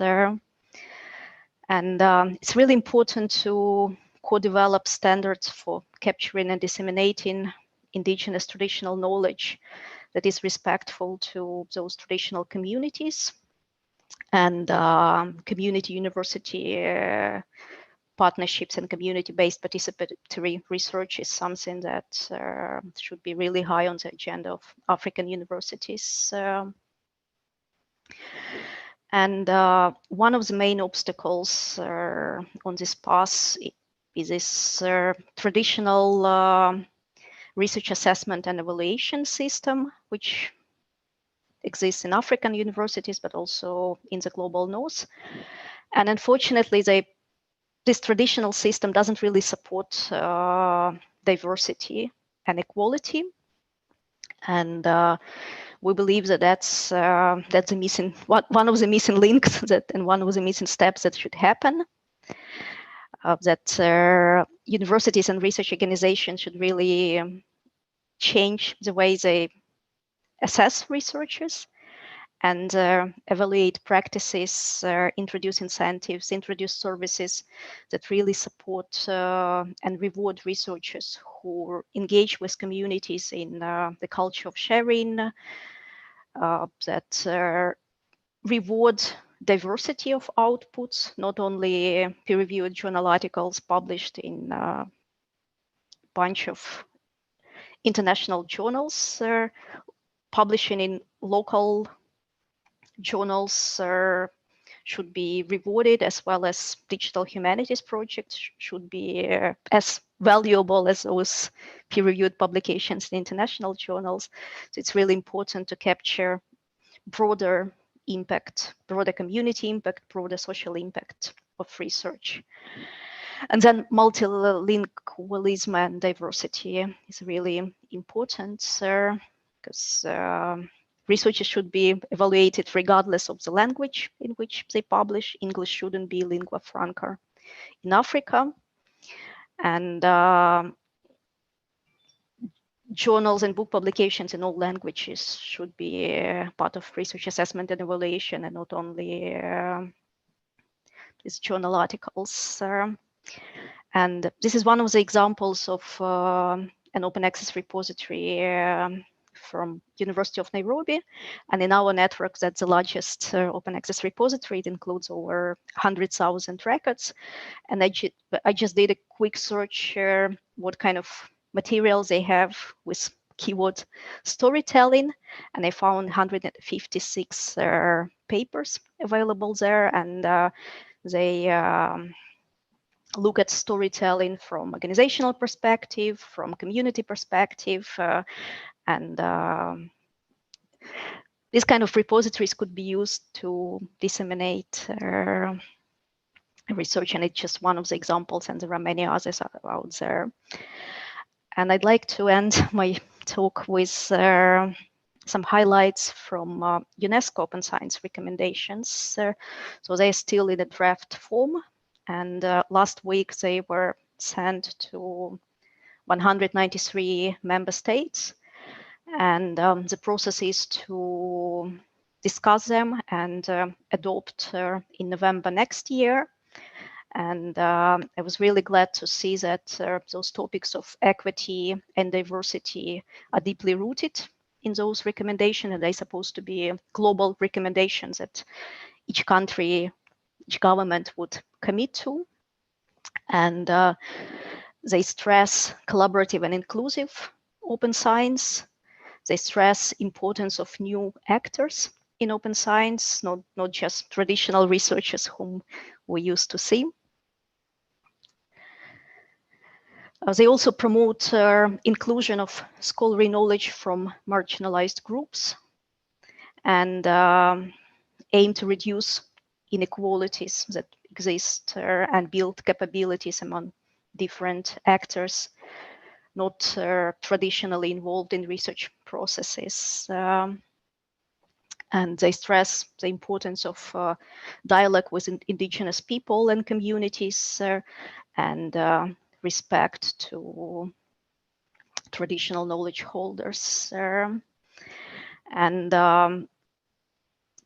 these recommendations include sections on open engagement of societal actors, and also openness to diversity of knowledge. And this openness of diversity of knowledge addresses richness of diverse knowledge systems, and respect for knowledge, sovereignty, governance, and recognition of rights of knowledge producers to receive fair and equitable share of benefits. And I hope these recommendations will be adopted. And I'd like to stress once again this topic of equity and inclusion that is really dear to my heart, and was also mentioned a lot these days. October is a month when there is an International Open Access Week. So it will be October 19 to 25 this year, when scholarly communication actors around the world celebrate Open Access Week. And this year's Open Access Week is open with purpose, taking action to build structural equity and inclusion. And I hope these conversations will continue, and I hope academic system in which we live will change. Of course, it will take time, but I hope with this new generation that was already mentioned in our discussions today, this change will happen a bit sooner than with us. And thanks a lot for this opportunity to share. Thank you, Irina, for such a beautiful presentation. You have touched on many of the things that I have here as well. Can everyone hear me clearly? Yes. Loud and clear. Okay, good. So I'd like to tell us a very short story to begin with. In 2012, I took a graduate course with Professor Daniel O'Donnell titled Digital Humanities. This course got me thinking about digital humanities. Like many of you, my first question was, what is digital humanities? I know humanities is evolving, but we'll find out. And as a grad student in that class, I was supposed to write a scholarly essay. And I wanted to write something I could connect with, something that resonates with me. So I turned to my roots as usual. And I started searching on the internet for digital humanities in Nigeria, digital humanities in Africa, digital humanities in West Africa, digital humanities in Ghana. My search went on and on and on, and I found very little, next to nothing. And at that point, I decided, why not write on digital humanities in Nigeria? Write about digital humanities in Africa. Write about why we are not visible on the global scene. And I did.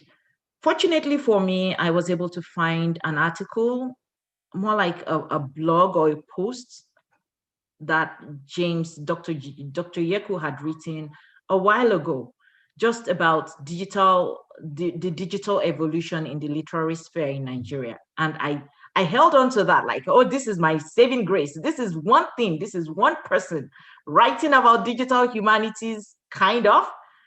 And I read it over and over again. I wrote about it. I said, it's not like we're not talking, we're just not many enough. Today, sitting here and looking at the panelists and looking at the attendees, I would say, I think we're there, almost there. And this is very important because to be visible on the global scene, on the global digital humanities scene, we need critical mass. The interesting thing is, it's not that we don't have people talking about digital humanities. It's not that we don't have digital humanities projects.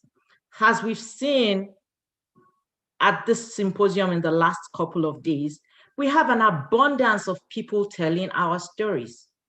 But the thing is, many people don't even know that the work they do falls under the umbrella of digital humanities. Many of them don't know that what they are doing crosses boundaries, crosses fields, crosses sections. And what a platform like this does, it helps to connect us all. It helps to bring us all together. I've heard many people say this over and over and over in the last couple of days. Charles said it when she talked about her archive project, that I didn't even know what I was doing had any connection or relevance to digital humanities. Bayo said it when he started. I'm not a scholar. I don't know anything about digital humanities, but this is what I do. Kaylin said it as well. I don't know anything about digital humanities, but that is the beauty about digital humanities. That is the beautiful thing. This is a field that crosses, it has a cross-boundary feature. It is a field that belongs to one and to all. It belongs to itself and it belongs to the general academic society. It encompasses different fields, including those who think of themselves as existing outside the scholarly arena. It includes all of us. And what we are doing in Africa here is we are taking part in our own storytelling. We're adding our voice to our narrative. So I know many of you, the question on your mind, as we've seen with the last question, one of the questions we had to the panelists is, how do I get involved? How do I add my voice? Is what I am doing even digital humanities? If you are thinking about that question, you are on the right path. And I have 4 things that I would for us to do, for everyone listening, for everyone who's here, for everyone who is engaging. The first thing you need to do is to reach out. And I would say by being here, you are reaching out. For everyone who's attending today, for everyone who's logged on, for everyone who's presented, in a way or another, you are reaching out. You are being a part of the community. You are being a part of that conversation. And this is very important because without you, we can't have critical mass. Without you, we can't represent ourselves. Without you, we can't tell our stories like we should. And without you, we don't have each other to lean on. So thank you all for coming. Thank you all for participating. Thank you all for showcasing your projects. Another thing I would say is what you need to do is subscribe. We have so many groups, so represented across many platforms that are doing anything on digital humanities or technology or reshaping how we think about humanities as a literary field. I'm so happy to see Dr. Edoro here. I'm one of your many fans. I'm one of your followers on Brittle Paper. I am with you on Facebook all the time. I'm not a great Twitter fan, but I always read. I always find out what's interesting that you're talking about, that's going on. And you can be a silent follower, but you should be a follower. Since yesterday, I have subscribed to many platforms that I didn't even know existed. As it was being posted, I was following. And this is important because the conversations are happening, whether you're a part of it or not. So what you need to do is to subscribe, to be a part of this conversation, to be in the know, to know what is going on, and to think about how you can add your voice to the conversation. I would say, just being here yesterday, I have thought about so many things that I could do to add my voice to the conversation. I have thought about projects, I have thought about theories, I have had questions. And that is the importance of being here, of being a part of this community, of listening to people, of sharing ideas. The next thing I would say, the third thing is be a partaker. So many of the things I realized, because since yesterday I have been researching what is happening. And to my amazement, I found out that there have been many call for papers in the last couple of years about digital humanities in Africa. And I asked myself, how, when, and why didn't I know about all this? Things are happening. Things are happening. We're spinning the wheel. Let's not be left out. So from time to time, you will find things, but the best way to find those things is if you are connected. So it's important for you to subscribe. It's important for you to know, because many of these people will post it on their platforms. I know that since 2017, that'll be since 2015, Nigeria has gained a lot of global recognition in digital humanities. We have created, through the hard work of Dr. Okwebi, we now have the Digital Humanities Association in Nigeria existing on a WhatsApp platform.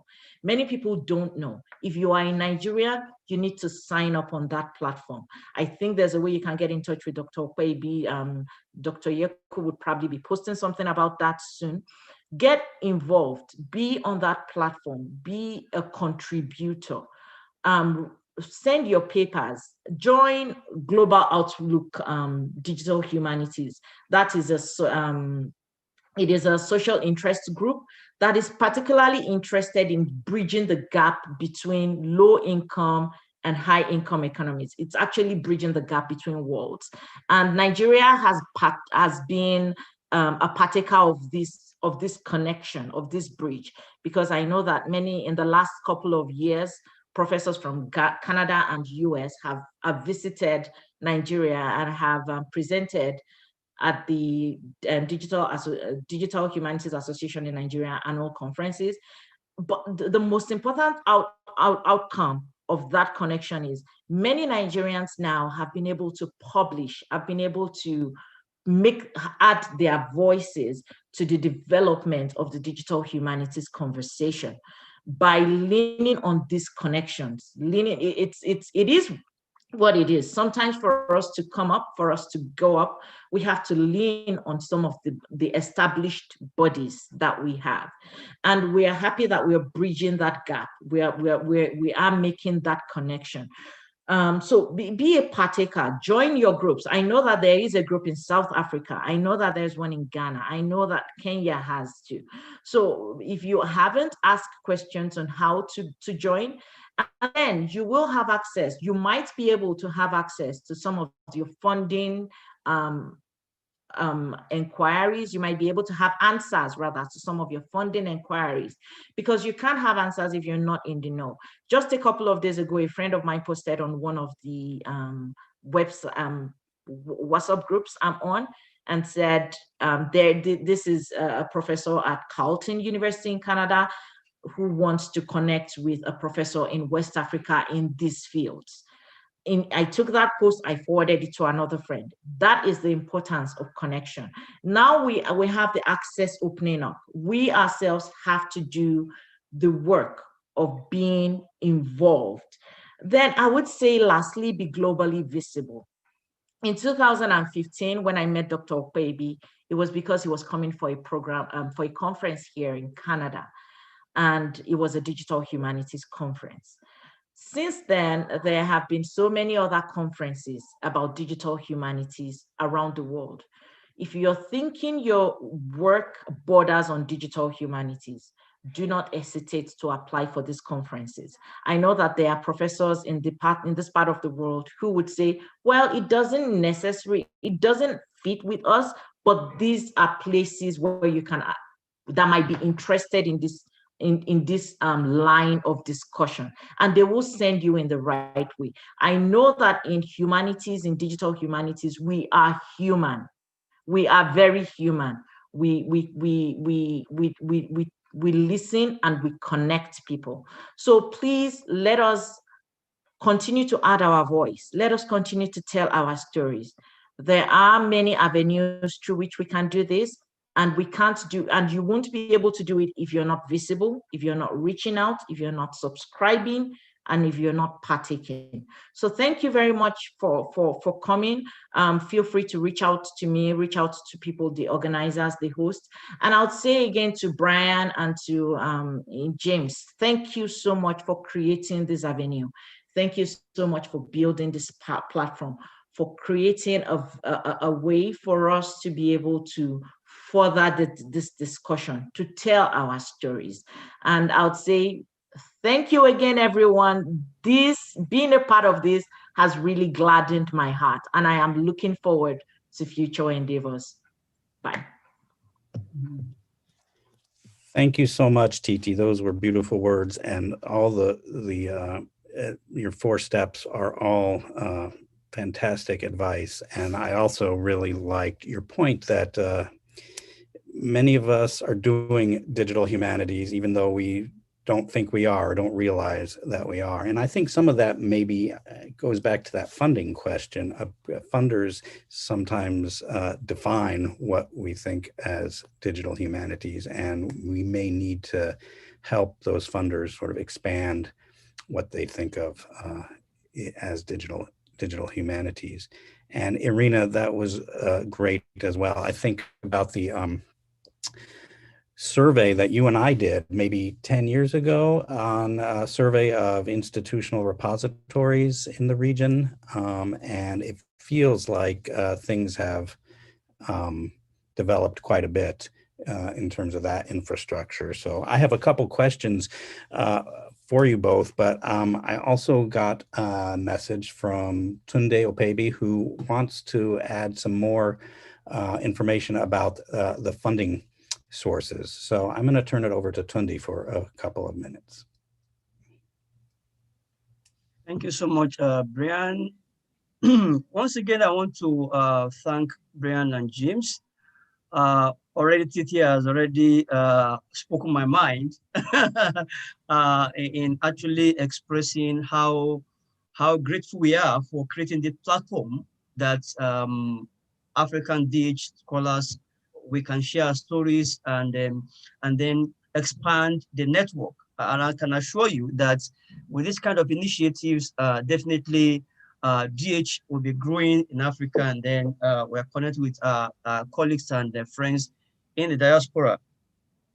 Yeah, while they were talking about funding a couple of minutes ago, it just crossed my mind that I need to share some thoughts on funding, and then to encourage our colleagues and then those who may be interested in actually developing their ideas that there are opportunities to get funding, but it requires hard work.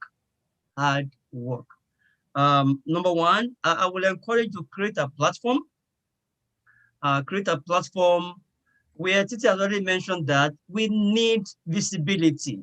If people don't know what you are doing, there is no way they can support you. So you need to create that platform, and you need to build an international branch. Attend conferences. Of course, this will cost you personal investments. You need to spend your money sometimes. Unfortunately, here where we are, we don't really get the kind of institutional support that we need for conferences, for some of these things. So you need to invest your own money, or maybe get your friends to support you.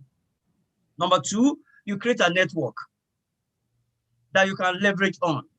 Okay, create a network that you can leverage on. Then, of course, if you can't convince your funders with what you have done, there is no way they will be willing to put their money in what you are doing. Okay, so it's important that you really invest and in what you are doing. Now, just a short story on how we started getting funding for our summer school. As City has mentioned, 2016, I was attending conferences. I was able to get Professor Donnell to attend the first summer school. He used his funding from a grant. And then, of course, I had to use my own money to start the first summer school with some money from one or two friends. And then it was after that we started getting some funding from Germany, because by virtue of my, my interaction, being a former scholar in Germany, and then, a Humboldt fellow, I was able to attract some funding. And then with that, we've been able to convince our funder that we can do that. Not only that, because we are interested in empowering other scholars. We're interested in raising and equipping young scholars in West Africa. So you must have that public good in your mind. If you are trying to, run any project, you must be thinking beyond yourself, beyond your personal development or personal interest. You are willing to help other scholars. You are willing to create that platform for them. Okay, in terms of co-creation, and I think Irina she had just mentioned open access. Okay, so we need to expand and let people know what we are doing, and then you help other people to get that. With that, I'm sure we begin to improve and expand, our initiatives, get more people involved, and then empower more people, and then tell more of our stories. And with the support of Brian and James, I mentioned yesterday, thanking Brian that already has accepted to give a talk during our third summer school that we are going to have in March because of the COVID. I have other colleagues from different parts of the world that have already shown interest to actually give their lectures. So these are kind of relationship we need to build across the globe, so that we can begin to tell more of our story, and then get this what we are doing out to the world. I must commend all the presenters. Just as they said, I've enjoyed myself. I've learned quite a lot from these colleagues, and I've been inspired, getting new ideas of some of the projects, that we can do, even here in Nigeria, apart from the one we are doing already. I mentioned yesterday that we just got a federal government funded project because of, what we are trying to do here. So I believe that with my colleagues who are listening, or who may likely listen later on, we need to work together. Let's connect, and then we can be of help to one another. And definitely, I know that the field is just there very well. We are yet to go far in this area. But we have not even tried the surface of DH in Africa. We are just starting, but I'm sure that we are moving in the right direction. We are getting there. Thank you so much to the panelists. Thank you, organizer Brian and James. We are so grateful for you for creating this platform, Titi and everyone. Thank you so much for supporting us, and I hope we'll continue this conversation and this relationship. Thank you, and have a wonderful time. Thank you very much. Thank you very much. Thank you very much, Tundi. That was great. And we do have just along those lines, we have a comment in the Q&A about asking about if we can have contact addresses. And so if the presenters, panelists agree, we do have a contact list of everybody who registered for this event, and we can send out the document of links that we've been compiling as the panels go on, and contact information. If panelists agree, we also hope to put online the slides. The videos will be online.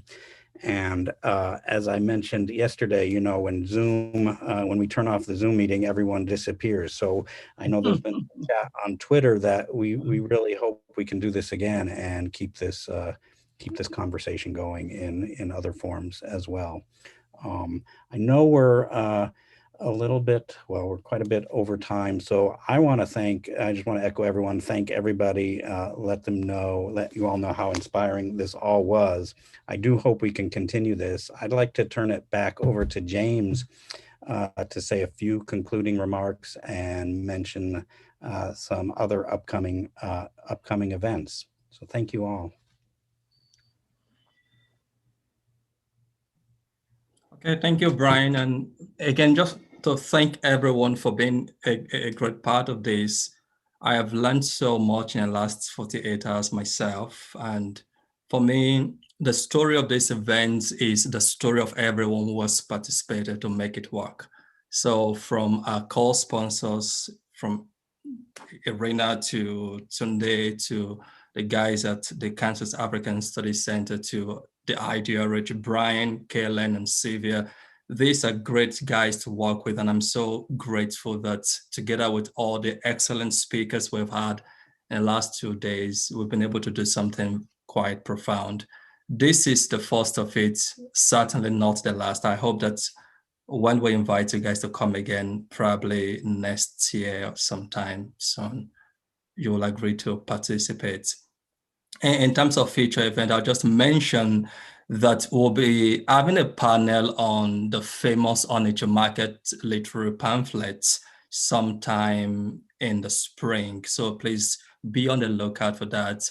The idea is to discuss the digital afterlives of the Onitsha literary works and have librarians and a group of scholars come together to look at this amazing aspect of African popular culture and print culture more generally. And just to add that the Department of African and African American Studies here at the University of Kansas is having this amazing panel on Beyonce's Black is King.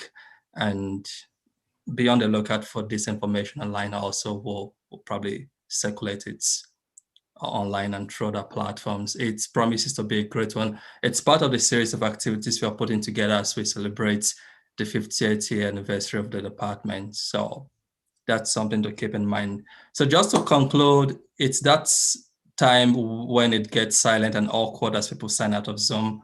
But thank you for joining us. It's been a great 2 day of the Symposium on African Digital Storytelling, and I'm so grateful this worked out. Thanks for joining us, and hopefully we'll see you soon. Bye-bye.